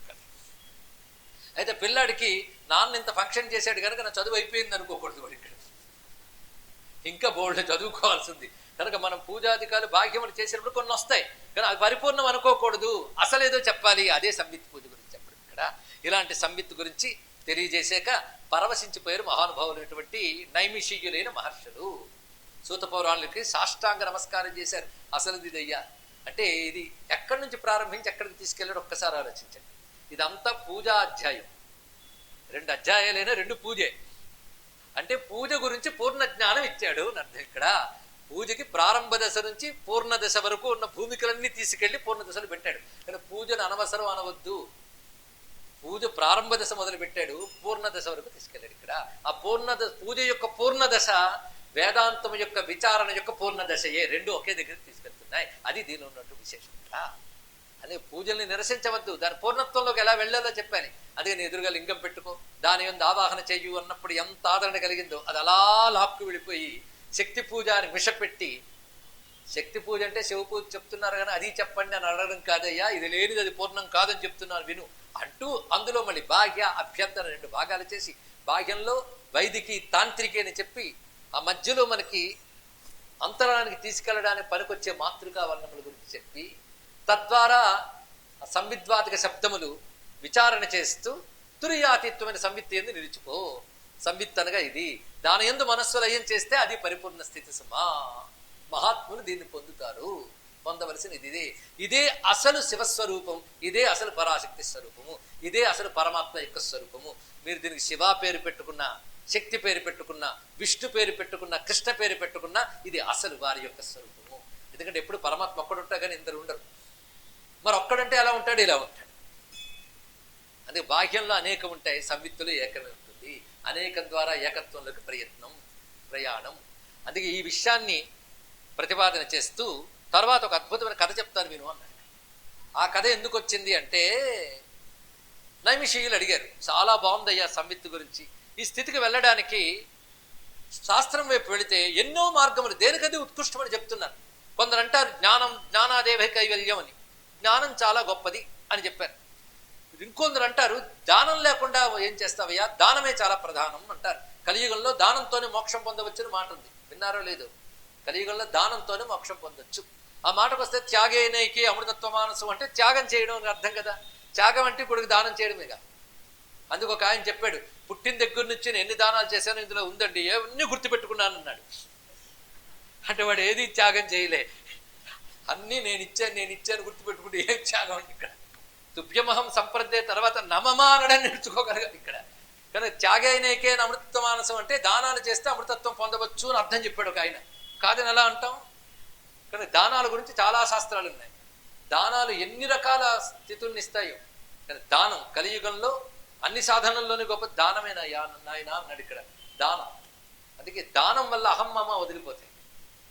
అది వదిలిపోతే మోక్షమే కదా. అహంకారం మమకారం వదిలిపోతే మోక్షమేగా. అందుకే దానం గొప్పదని కొందరు చెప్తారు. కొందరు ఏం చెప్తారంటే యజ్ఞం చేయడం చాలా గొప్పది, యజ్ఞం వల్ల ఎన్నో యజ్ఞ శ్రేష్టతరం కర్మ, శ్రేష్టమైన కర్మ అన్నారు. యజ్ఞం గొప్పదంటారు. ఇవన్నీ కాదయ్యా తపస్సు గొప్పదంటారు. ఇవన్నీ నేను నమ్ముకున్న వేదమే చెప్పింది. మరికొందరు ఏమంటారంటే బ్రహ్మచర్యాశ్రమంలోనే మోక్షం పొందవచ్చు అని కొందరు చెప్పారు. మరికొందరు గృహస్థాశ్రమం, ఆశ్రమాల్లో రాజు, దానిలోనే మోక్షం పొందవచ్చు అన్నారు. కొందరు ఎంతకాలం దేవుళ్ళు ఆడుతావయ్యా గృహస్థమై వానప్రస్థం గొప్పది అన్నారు. కొందరు అది కాదయ్యా సన్యాసమే గొప్పది అన్నారు. దేనికదే గొప్పది చెప్తున్నారు. మరికొందరు ఏమంటారంటే స్థానం గొప్పది అంటారు. ఇది చాలా రహస్యమైన మాటలండి. నిజానికి సాధకుడికి మాత్రం నేను ధరించేది ఎలాగని ప్రశ్న వేసుకుంటే కడుపు నిండా తృప్తికర సమాధానం చెప్పగలిగే గ్రంథం సూత సంహిత. అందుకే దాన్ని ఎంచుకుంటాను. ఎవరికి? సాధకుడికి. అది మర్చిపోవచ్చు, ధరించాలన్న తపనున్న వాడికి. ఇవన్నీ చెప్పి ఇన్ని రకాలు చెప్పారు కదా, ఏది గొప్పది? ఈ ప్రశ్న బాగుంది కదా. దేనికదే గొప్పది అంటున్నారు. మీరు చెప్పింది నాకు అర్థం కాలేదని కాదు, కానీ మరింత స్పష్టంగా తెలుసుకుందాం. ఆ స్పష్టత నాకు కావచ్చు, నాతో వింటున్న వాళ్ళకి కావచ్చు, మేము ఇంకొకరికి చెప్పడానికి కూడా కావచ్చు. కొందరికి మాకు అర్థమైపోయింది, ఇంకొకరికి ఎలా చెప్తామని ఉంటుంది. కనుక ఇన్ని రకాలు ఉన్నాయి కదా, దేనితో మోక్షం పొందవచ్చు అంటే ఒకప్పుడు ఇదే ప్రశ్న మహర్షులకు కలిగి వారందరూ విచారణ చేస్తే అప్పుడు తెలియబడిన సత్యం ఏంటంటే విష్ణువు శివుడు కలిసి చేసిన ఒక చర్చ ఉంది. అది ఆ మహర్షులు పొందారు. ఆ మహర్షులు వ్యాసులు వారు ఒకరు. ఆయన నాకు చెప్పాడు, నేను మీకు చెప్తున్నాను అన్నాడు. విష్ణువు శివుడు మాట్లాడుకుంటున్నారట. అందులో శివుడు చెప్తున్నాడు నారాయణుడితో. అంటే విష్ణువుకు తెలీదా? వాళ్ళిద్దరు కబుర్లు ఆడుకుంటున్నారంటే ఆ కబుర్లు మనకు పనికొచ్చాయి. సాధనలు రెండు, సాక్షాత్ సాధనలు, పరంపరయా సాధనలు అని రెండు విధాలు ఉంటాయి. సాక్షాత్ అంటే నేరుగా వెళ్ళిపోవడం. అంటే ఇది ఎలాంటిది అంటే నారాయణగూడలో ఉన్నదండి వస్తువు అని అనగానే ఇక్కడ నల్లకుంటలో ఉన్నవాడికి సాక్షాత్ అది బండి వేసుకుని టపీమలు వెళ్ళిపోతాడు. ఎక్కడో బెదవాళ్ళలో ఉన్నవాడికి నారాయణగూడలో వస్తువు దొరుకుతుందంటే వాడు ఎన్ని మంది రావాలి? కనుక వీడికి సాక్షాత్ నారాయణగూడ, వీడికి సాక్షాత్ సాధన. బెదవాళ్ళలో ఉన్నవాడికి పరంపరయా, వాడి ఇంటి నుంచి బస్ స్టాండ్కి ఒక కారు, అక్కడ బస్సు, అక్కడ నుంచి హైదరాబాద్లో బస్ స్టాండ్ దిగి మళ్ళీ ఆటో వేసుకుని ఇక్కడ రావాలి. పరంపర. అక్కడ ఆటో, బస్సు, ఇక్కడ మళ్ళీ ఆటో. ఇన్ని వచ్చాడో లేదా? ఇది పరంపరయా. ఏది గొప్పది ఇందులో? అక్కడున్న సాక్షాత్ గొప్పది అలా చెప్పు. వీడు సాక్షాత్తుగా పొందాలంటే నల్లకుంటే రావాలిగా. వాడున్న చోటు నుంచి వాడు బయలుదేరాలి. కనుక వాడికి పరంపరయా, వీడికి సాక్షాత్. కనుక జ్ఞాన భూమికి దాకా వెళ్ళిపోయిన మహాత్ములకి సాక్షాత్తుగా వెంటనే వెళ్ళగలరు. అక్కడ దాకా వెళ్ళలేని వాడు పరంపరయా వెళితే ఈ జన్మ కాకపోతే మరో జన్మకైనా వెళతారు. ఏముందండి, ఈ బస్సు కాకపోతే మరో బస్సు. అంతేగాని ప్రయాణం అటువైపు వెళ్ళాలి. అయితే అది ఆ ఊరు బస్సో ఒకనొకదో తెలిసి ఎక్కాలి. ఒక దాని కొట్టి ఎక్కితే మళ్ళీ ప్రమాదం. కనుక పరంపరయావో సాక్షాత్తో సాధనట్టు చెయ్యి. అది ఇక్కడ పద్ధతిగా మొదలెడితే ఎప్పటికైనా చేరతాం. ఇది గుర్తుపెట్టుకో, నిరాశపడదు. అన్ని శాస్త్రం చెప్పిన మార్గంలే. కానీ శాస్త్రం ఇన్ని మార్గాలు చెప్పింది అంటే ఇందులో ఏదో ఒకటి కాదయ్యా. ఇందులో కొన్ని పరంపరయా సాధనలు, కొన్ని సాక్షాత్ సాధన. కానీ విచారణ అనేది సాక్షాత్ సాధన, మిగిలినవి విచారణకు కావలసిన సంస్కారం ఇచ్చే సాధనలు. కనుక సాక్షాత్ సాధన ఏంటో ఒక్క మాటలో చెప్తున్నాను చూడు, దీన్ని తిరుగులేదన్నాడు. ఇది ఏ వాక్యం? శివవాక్యం. శివుడు అంటే శివాజి గురవే నమః, ఆది గురువు, ఆయనే చెప్పాలి. అంతే కదా. జ్ఞానమేవ మహావిష్ణో మోక్ష సాధన ముచ్యతే. జ్ఞానమే మోక్ష సాధనము. ఇది వ్యాస హృదయం. అది సూత సంహితలో ఇక్కడ జ్ఞానమే మోక్ష సాధనం. అందుకే పూజతో ప్రారంభించి సంవిత్తో పూర్తి చేసేటంటే జ్ఞానం వైపు తీసుకెళ్ళి చూసారా. అది జ్ఞానమే మోక్ష సాధనం. జ్ఞానం అనగా జ్ఞానం చాలా మోక్ష సాధనం అని చెప్పి ఈ మధ్య సెకండ్ హ్యాండ్ బుక్ స్టోర్కి వెళ్ళి కనిపించిన ప్రతి పుస్తకం కొన్నానండి జ్ఞానం కోసం. ఏ బాబు, ఇంకా అజ్ఞానంలో పడిపోతే జాగ్రత్త. జ్ఞానం అంటే ఏంటో చెప్తున్నాను విను. జ్ఞానం వేద శిరోద్భూతం ఇది మే నిశ్చితామతి. డంక బజాయిని చెప్పాడు. జ్ఞానం అనగా వేద శిరస్సుల నుంచి వచ్చింది. అరే ఒక మనిషి ఏమనుకుంటున్నాడు, వాడి శిరస్సు చెప్పాలి, వాడు కాలు చెయ్యి కాదు. అంతే కదా. కాలుతో చెప్పాడు, చేతితో చెప్పాడు, నీకు అర్థం కాదు. నోటుతో చెప్పాడంటే అర్థమవుతుంది. నోరు శిరస్సు. కనుక శిరస్సుతో చెప్తే అర్థమాలి. కానీ వేదం ఒక వ్యక్తిగా నువ్వు భావిస్తే వేదానికి చివరి శిరస్సు అనగా ఉపనిషత్తులు అర్థం. వేద శిరస్సులు అనగా ఉపనిషత్తులు. వేద శిరోద్భూతం అంటే ఉపనిషజ్జన్యమైన జ్ఞానం మాత్రమే జ్ఞానమని మే నిశ్చితామతి. ఇది శివుని అభిప్రాయం, పరమేశ్వర అభిప్రాయం, జగద్గురువు యొక్క అభిప్రాయం. అదే చెప్పాడు ఇక్కడ. ఇది మే నిశ్చితామతి. వేద శిరోద్భూతమైనదే జ్ఞానం. జ్ఞానమే మోక్ష సాధనం. ఇది ప్రధాన సత్యం గుర్తుపెట్టుకో. మరి జ్ఞానం మిగిలిన యజ్ఞము దానము వేస్ట్ అని నేను అన్నానా అన్నాడు. అనేక జన్మ శుద్ధానాం శ్రౌత స్మార్తానువర్తినాం జాయతే తచ్చివ జ్ఞానం ప్రసాదే దేవ మే హరే. అందమైన వాక్యం అండి. అనేక జన్మలలో శ్రౌత స్మార్త కర్మలని అనుసరించడం వల్ల ఎవరికి శుద్ధత ఏర్పడుతుందో వాడికి ఈ శివజ్ఞానం నా అనుగ్రహం వల్ల వస్తుంది. జాగ్రత్తగా వింటే ఇంతకంటే వినవలసింది కూడా లేదండి, అంత పరిపూర్ణంగా చెప్పాడు. జ్ఞానం వల్ల మోక్షం వస్తుంది నిజమే, కానీ అనేక జన్మలలో శృతి స్మృతులు చెప్పినటువంటి సత్కర్మలను ఆచరించడం చేత ఏర్పడిన చిత్తశుద్ధి ఎవరికైతే ఉంటుందో వాడికి నా అనుగ్రహం చేత ఈ జ్ఞానం వస్తుంది. అంతేగాని నా కర్మ వల్ల నేను శుద్ధుడయ్యా జ్ఞానం వచ్చింది, మధ్యలో నువ్వెవడవయ్యా అని ఈశ్వరుని అడగకూడదు. ఆయన అనుగ్రహం లేకపోతే జ్ఞానం లేదనమాట. ఆయన అనుగ్రహం కావాలంటే శుద్ధత ఉండాలి, శుద్ధత ఉండాలంటే ధర్మాచరణ ఉండాలి. ధర్మం అనగా శృతి స్మృతి చెప్పిన సన్మార్గాన్ని అనుసరించడమే. ఇప్పుడు తెలిసిపోయింది కదా. కనుక ఒక ఆయన అన్నాడు, ఈ కర్మల వల్ల మోక్షం లేవు రాదండి, జ్ఞానం వల్లే మోక్షం వస్తున్న ఉపన్యాసం చెప్పాడు. అవునేమో అని మనం ప్రారంభించే ఏంటి కర్మలు మానేడు. ఆయన ఎప్పుడు మానేశాడు, దాన్ని సన్యాసం అనుకున్నాడు ఆయన. ఇలాంటి పరిస్థితులు. కానీ వాడికి వేళకలికి రావాల్సినవన్నీ వచ్చేయాలి వాడికి. ఇలాంటి పరిస్థితుల్లో మనం ఎలా తెలుసుకోవాలి? కనుక కర్మల వల్ల మోక్షం రాదు. న కర్మణ న ప్రజయ ధనే న త్యాగే నైకే అమృతత్వమానసు మంత్రం ఒకటి వచ్చుగా.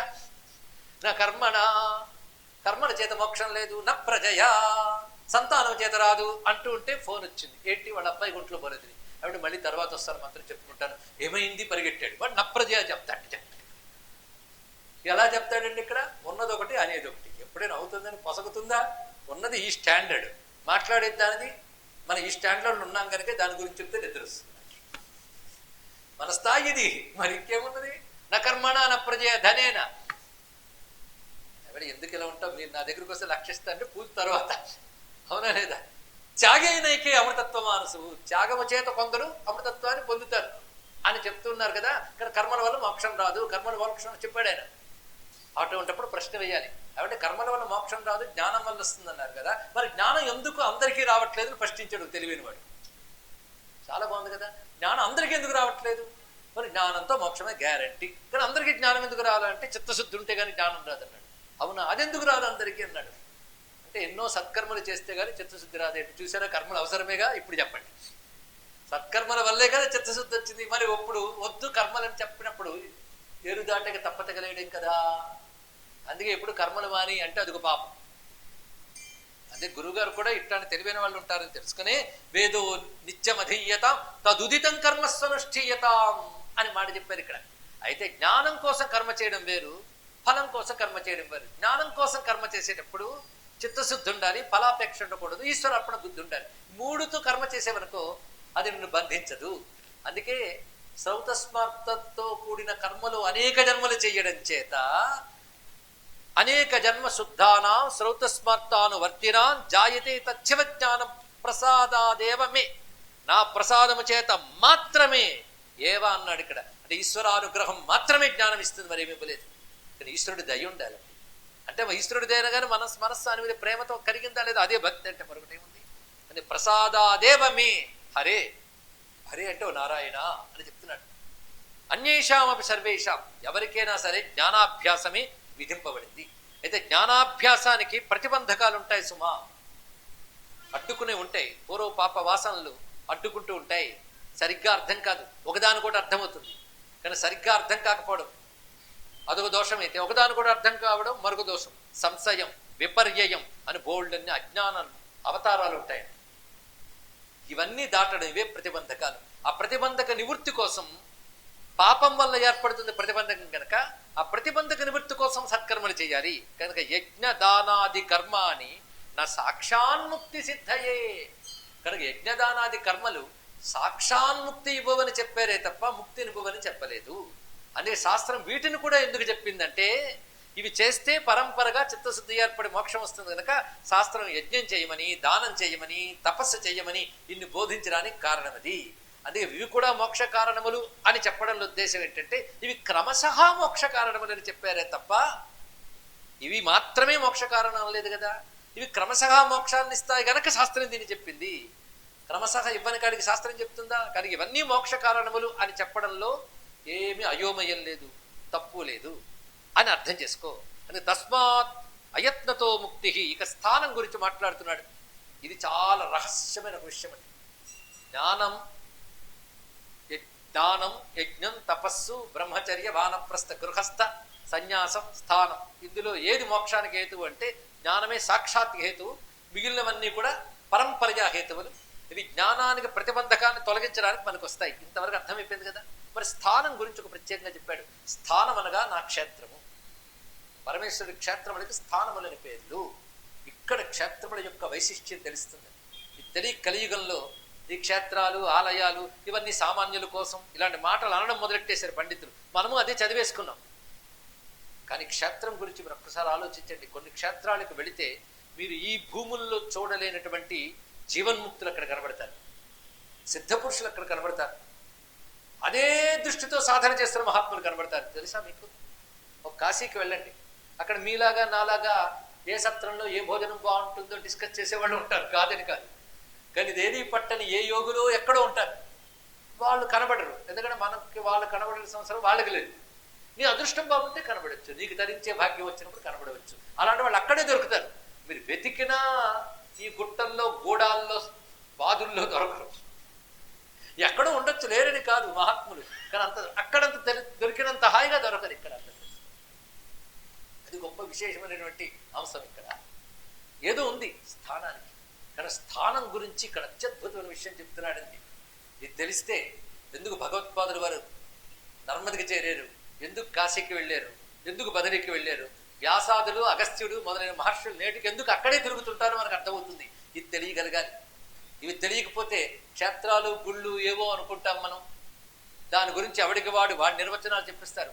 గుడులు ఎందుకు పెట్టారంటే మనకి ఏకాగ్రత కుదరడానికండి, సామాన్యులకి దృష్టి నిలపడం కోసం అండి. ఎవడికి వాడి నిర్వచనం. నీకేం తెలిసినా దాని గురించి చెప్తాను విను అని చెప్తున్నాడు. ఇక్కడ స్థానం. ఇక్కడ ఇంత కష్టపడి విచారణ చేస్తూ సాధన చేస్తే గాని జ్ఞానం దొరకదన్నారు కదా. అంత కష్టం అక్కర్లేకుండానే ఆ జ్ఞానం, మోక్షం పొందడానికి పనికొచ్చేది స్థానం. ఇక్కడ అది గొప్పది. అందుకు క్షేత్రం ఏర్పడింది.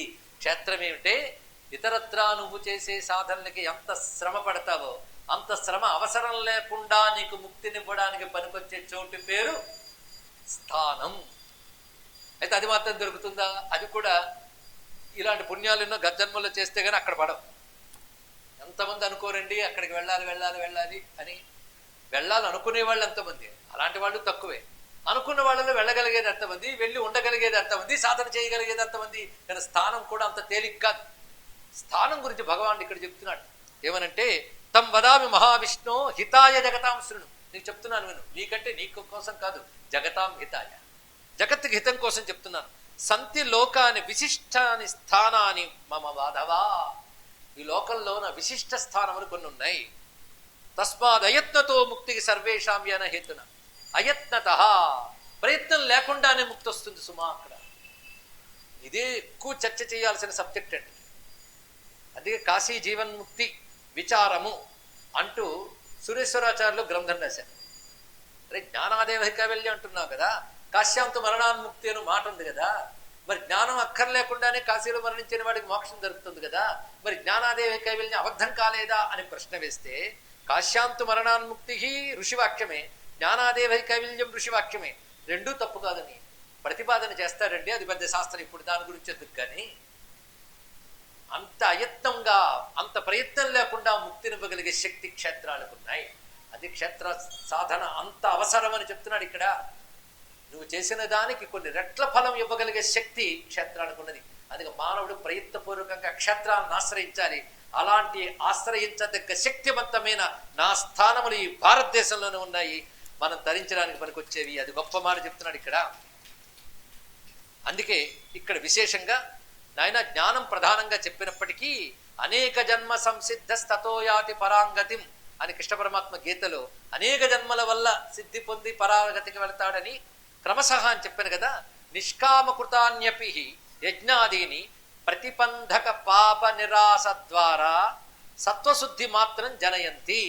యజ్ఞయాగాది కర్మలు సాక్షాత్ మోక్షం ఇవ్వవు అని చెప్పేనే గాని అవి నిష్కామముగా చేసినట్లయితే ఈ జన్మలోనే, సకామంగా చేసినట్లయితే పరలోక సుఖాలిచ్చి మళ్ళీ భూమి మీదకి పుట్టి ఎప్పుడో, నిష్కామంగా చేస్తే యజ్ఞయాగాది క్రతువులు ఈ జన్మలోనే ప్రతిబంధక పాపాన్ని తొలగించి సత్వశుద్ధిని కలిగించి, సత్వశుద్ధి అంటే చిత్తాన్ని శుద్ధం చేసి, దాని చిత్తం శుద్ధమైతే విషయ దోష దర్శనం తతో వైరాగ్యం, ఈ రెండు కలుగుతాయి.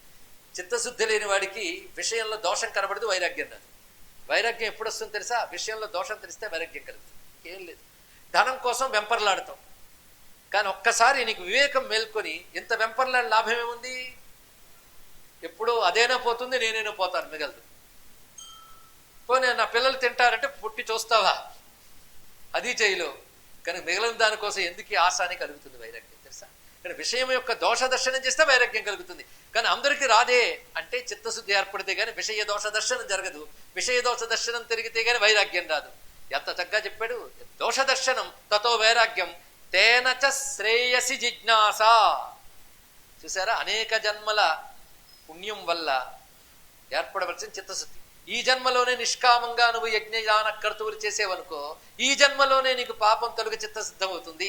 అది ఈ జన్మలోనే దానం చేయి, యజ్ఞం చేయి, నిష్కామంగా చేయి, ఇప్పుడే నీకు చిత్తశుద్ధి ఏర్పడుతుంది. చిత్తశుద్ధి ఏర్పడితే విషయ దోష దర్శనం అవుతుంది. విషయ దోష దర్శనం అయితే వైరాగ్యం కలుగుతుంది. వైరాగ్యం కలిగాక శ్రేయస్సు గురించి జిజ్ఞాస మొదలవుతుంది.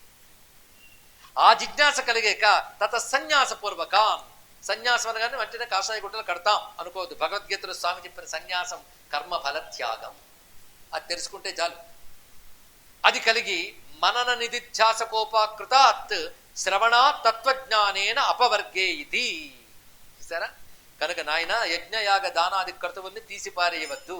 అవి నిష్కామంగా చేస్తే ఈ జన్మలోనే చిత్తశుద్ధి, వైరాగ్యము, పరము గురించి జిజ్ఞాస, దాని తర్వాత ఏర్పడుతున్నది మహాత్ముల్ని ఆశ్రయించి పరమ గురించి తెలుసుకుంటావు, త్యాగపూర్వక బుద్ధితో పరాన్ని పొందుతావు. కనుక నేను చెప్పినవన్నీ ప్రయోజనమే కదా. ఇప్పుడు స్థానం వీటన్నిటిని వేగవంతం చేసి తొందరగా సిద్ధినివ్వగలదు క్షేత్రం. అవి ఎక్కడుంటాయంటే ప్రాప్తవాన్ ఆసు భారత్యా ప్రసన్న పాపనాశనం. అది భారతదేశంలో పాపనాశనమే దొరుకుతాయి. అది పుడితే మళ్ళీ భారతదేశంలో పుట్టాలి, మళ్ళీ భారతదేశంలో పుట్టాలి. ఎందుకంటే పాపాలను తొలగించి ముక్తినివ్వగలిగే శక్తి ప్రతి క్షేత్రానికి ఉన్నది. అయితే దానికై నువ్వు అక్కడుంటే, ఈ సాధనే అక్కడ చేస్తే, ఇక్కడ క్షేత్రాన్ని ఆశ్రయించిన వాడు తత్వ విచారణ చేసుకుంటూ త్యాగ బుద్ధితో వైరాగ్యంతో సాధనైక నిష్ఠుడవ్వాలి.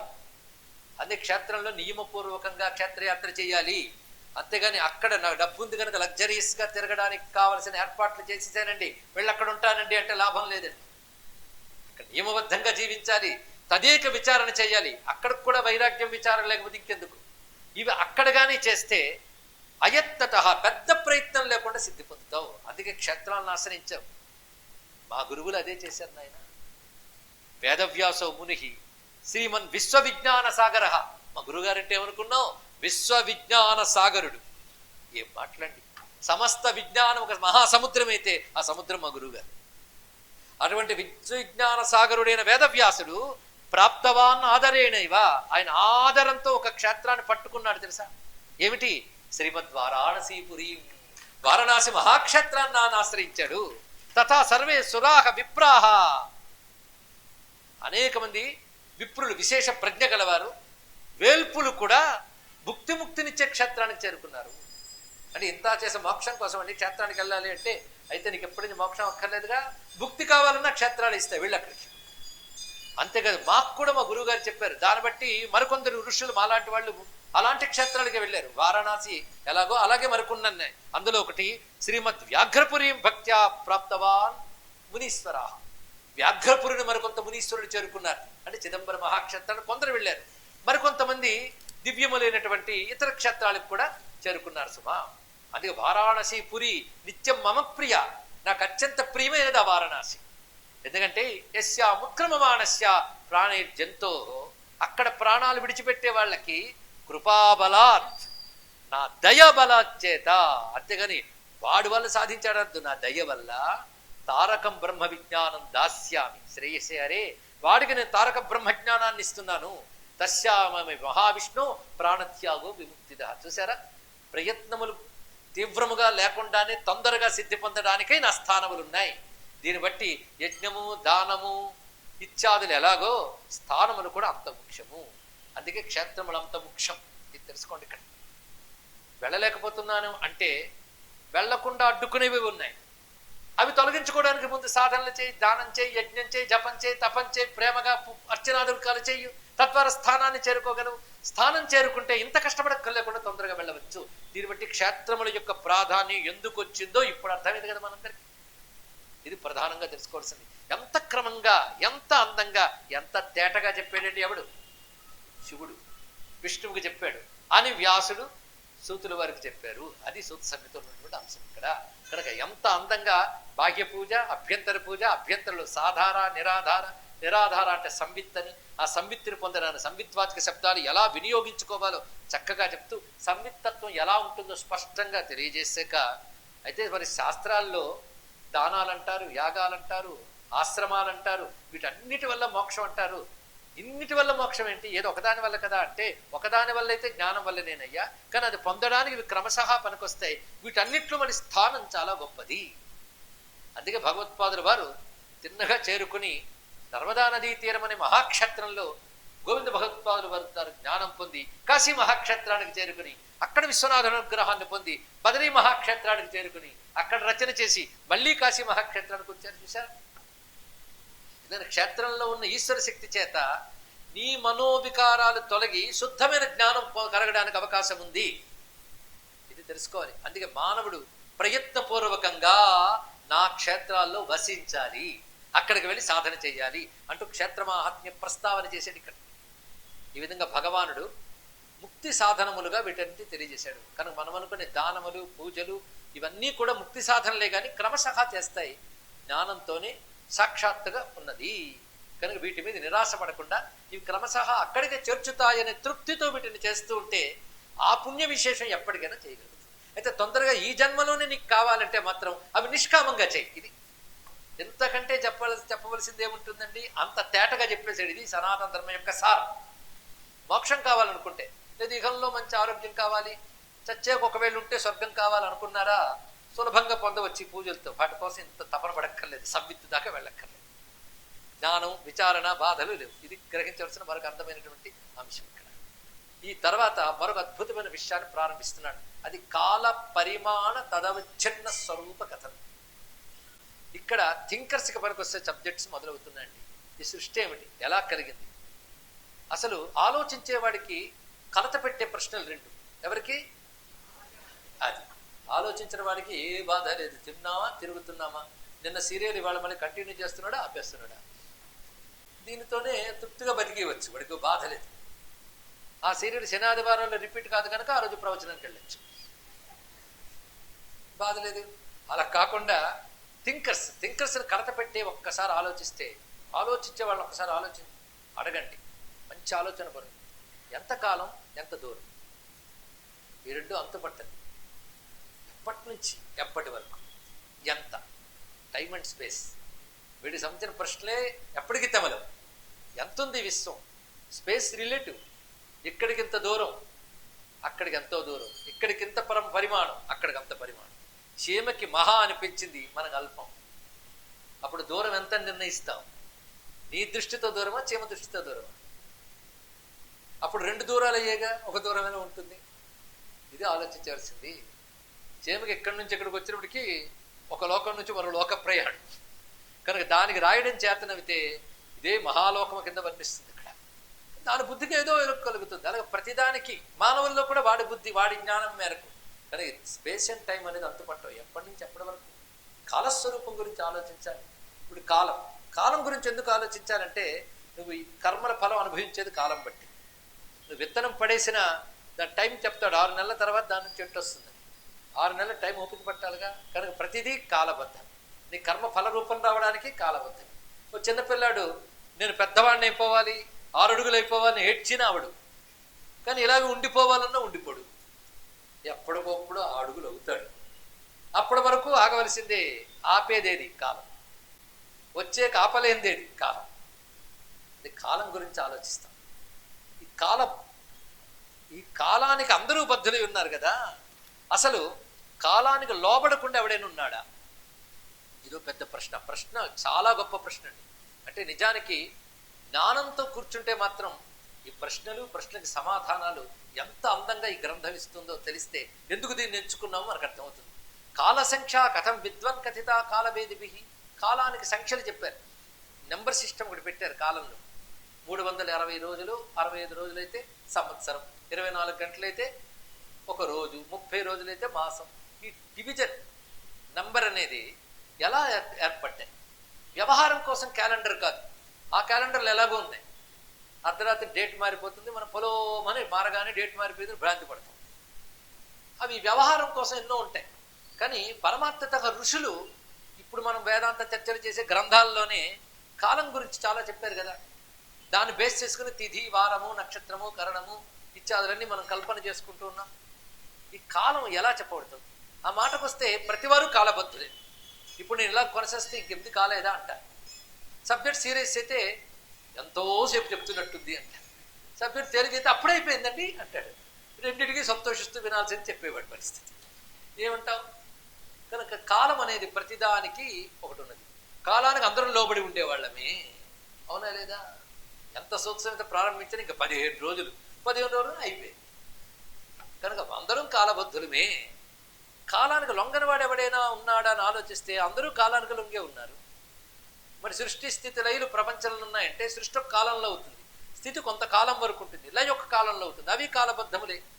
అవి చేసే దేవతలు ఎవరైతే నడిపేవాళ్ళు వాళ్ళకి టైం ఉంది. వీడికంటే ఎక్కువ కాలం ఉంటారు కానీ వాళ్ళు వెళ్ళిపోతున్నారు. కానీ కాల సంఖ్య కథం విద్వన్ కథిత కాలవేదివి. అసలు కాలం గురించి క్లియర్ కట్గా పరమార్థానికి పనికొచ్చేటట్టు కాలవేత్తలు ఎలా చెప్పారో మాకు చెప్పు. రెండవది, కహ కాలేన అనవచ్ఛిన్నో వద కారుణ్యతో అనఘ. నువ్వు మాపై దయతో చెప్పు. అంటే ప్రశ్నించం కనుక చెప్పు అని అడగకూడదండి. ఎప్పుడు జిజ్ఞాసతో ప్రశ్నించేవాడికి ఉండవలసింది ఏంటంటే గురువు చెప్పింది ఆలోచించాలి.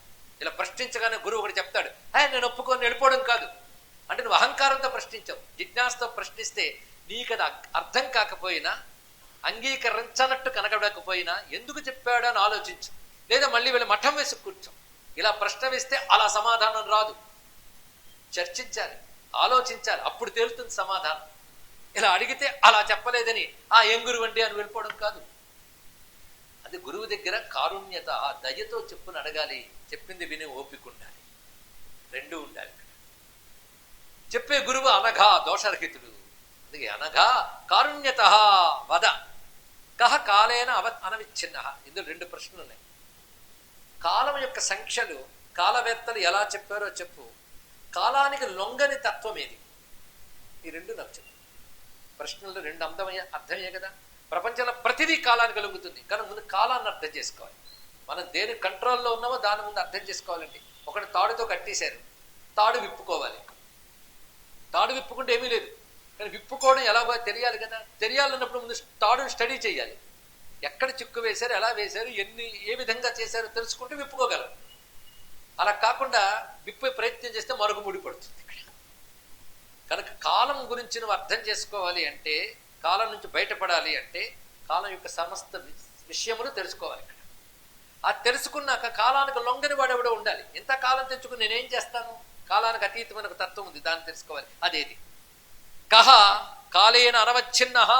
కాలం చేత కప్పబడని వాడు ఎవడు, కాలానికి లోబడని వాడు ఎవడు? ఇందులో ఏ ప్రశ్న బాగుందండి రెండిట్లో? ఆ 2వ ప్రశ్న అవసరం. కాలానికి లోబడని వాడు కావాలి. కాలాతీత విఖ్యాత, కాలాతీత విఖ్యాత వాడు కావాలి. వాడు లోబడని వాడు, కానీ లోబడిన వాడు నువ్వు. దేనికి లోబడిన వాడివి? కాలానికి లోబడిన వాడివి. దీని నుంచి బయటపడాలంటే ఇదేంతో అర్థం చేసుకోవాలి ఇక్కడ. అందుకే మొదటి ప్రశ్న అర్థం చేసుకోవడానికి, 2వ ప్రశ్న పరమార్థం పొందడానికి. అదే ప్రశ్నలో అందం ఇది. కనుక కాలం యొక్క సంఖ్యలు కాలవేత్తలు ఎలా చెప్పారో నాకు చెప్పు. కాలానికి లొంగని వాడెవడో చెప్పు, దయతో చెప్పు అని ప్రశ్నించారు మహర్షులు. అప్పుడు సూత ఉవాచ, నువ్వు అడిగిన ప్రశ్న అంత తేలిక కాదు, చెప్తే చాలా కాలం పడుతుంది. అయినా సంగ్రహేణాహం వక్షే యుక్ష్మాకం ఆదరాత్. మీ పట్ల ఆదరంతో సంగ్రహంగా చెప్తున్నాను చూడు. అంటే సారం తీసి చక్కగా ఒక దేడు సమకూర్చి చెప్తున్నాను విను అని ప్రారంభిస్తున్నాడు. కాలం యొక్క సూక్ష్మ భాగాల నుంచి మహాభాగముల వరకు అంటే కనురెప్ప పాట్ల కాలం నుంచి కల్పకాలం వరకు కాలం ఎన్ని స్వరూపాలతో ఉంటుందో తెలియజేస్తున్నారండి. ఇంత స్పష్టంగా కాలం గురించి యుగాల క్రితమే చెప్పిన ఒకే ఒక్క దేశం భారతదేశం, ఒకే ఒక జ్ఞానం వేద విజ్ఞానం. ఈ మాట మీ తర్వాత తరాలకి తెలియజేయండి. ఎందుకంటే లోక వ్యవహారం కోసం కాలాన్ని ఇష్టానుసారం సంవత్సరాలు మార్చేసుకున్నది పట్టుకుని మనం వ్యవహారం చేసుకుంటున్నాం. వ్యవహారానికి సరిపోతుంది. సూక్ష్మకాలం నుంచి మహాకాలం వరకు విభాగం కావాలంటే ఎంత పరిశీలన ఉండాలో. అరే కనురెప్పపాటు కాలం నుంచి లెక్క కట్టి కల్పకాలం వరకు అందించారంటే ఎంత విభాగం ఉంటుంది. పైగా 6,000 సంవత్సరాల క్రితం సృష్టి మొదలయ్యింది అని ఒక మతం ఉంది. ఆ మతం ప్రకారంగానే వాళ్ళు మార్పిడులు చేస్తూ ప్రపంచమంతా తిరుగుతుంటే అజ్ఞానంతో ఆక్రమించుకుపోయి విజ్ఞానం పుట్టిన భారతదేశంలో ఆ మూర్ఖం వైపు వెళ్ళిపోతున్నారు అందరూ కూడా. అలాంటి మూర్ఖులు ఎక్కువైపోతారు, భారతదేశంలో ఎక్కువగా ఉంటారని వాళ్ళకి తెలుసు. కానీ మూర్ఖులు ఎక్కువైపోయిన దేశానికి వచ్చి వైద్యం పేరుతో చదువు పేరుతో వాళ్ళని వంచన చేస్తూ వాళ్ళదైన పూర్వమతం జ్ఞానం వాళ్ళకి తెలియకుండా చేశారు. తెలియకుండా చేయడానికి కొన్ని వేల ఏళ్ళు పట్టింది. దాడులు చేసి పరాయితనం మనకు రుద్ది మన సైన్స్ తెలియకుండా చేశారు. టైంకి సంబంధించిన సైన్స్ ఒకటి ఉంది. ఆ సైన్స్ మనం తెలుసుకోవాలి. It's knowledge. ఈ నాలెడ్జ్ నుంచి ఆ నాలెడ్జ్లోకి వెళ్ళగలం. అందుకే టఫ్గా ఉన్నా సరే భారతీయ జ్ఞానం కనుక అలాగే ఉంటుంది. తెలుసుకోండి. కాలం గురించి చెప్తున్నాడు ఇక్కడ. కాలం యొక్క సంఖ్యలు దాన్ని వివరిస్తున్నాడు. కనురెప్ప పాట్ల కాలం మొదలుకొని కల్పకాలం వరకు ఎలా విభాగం చేసుకోవాలో చెప్తున్నాడు ఇక్కడ. అది చెప్పి కాలాతీతుడు ఎవడో చెప్తాడు. ఇప్పటికే కాలాతీతమైంది కనుక రేపటి రోజు నా విషయాన్ని తెలుసుకుందాం. సర్వం శ్రీ శారదా చరణారవిందార్పణమస్తు. స్వస్తి. సర్వమంగళ మాంగళ్యే శివే సర్వార్థ సాధికే శరణ్యే త్రయంబకే గౌరీ నారాయణి నమోస్తుతే. కాశీక్షేత్ర నివాసాయ కామితార్థ ప్రదాయినే విశాలాక్షి సమేతాయ విశ్వనాథాయ మంగళం. శ్రీ భవానీ సమేతాయ విశ్వనాథాయ మంగళం. అన్నపూర్ణా సమేతాయ విశ్వనాథాయ మంగళం. శ్రీమద్రమారమణ గోవిందో హరి గోవింద. నమః పార్వతీపతయే. హర హర మహాదేవ్.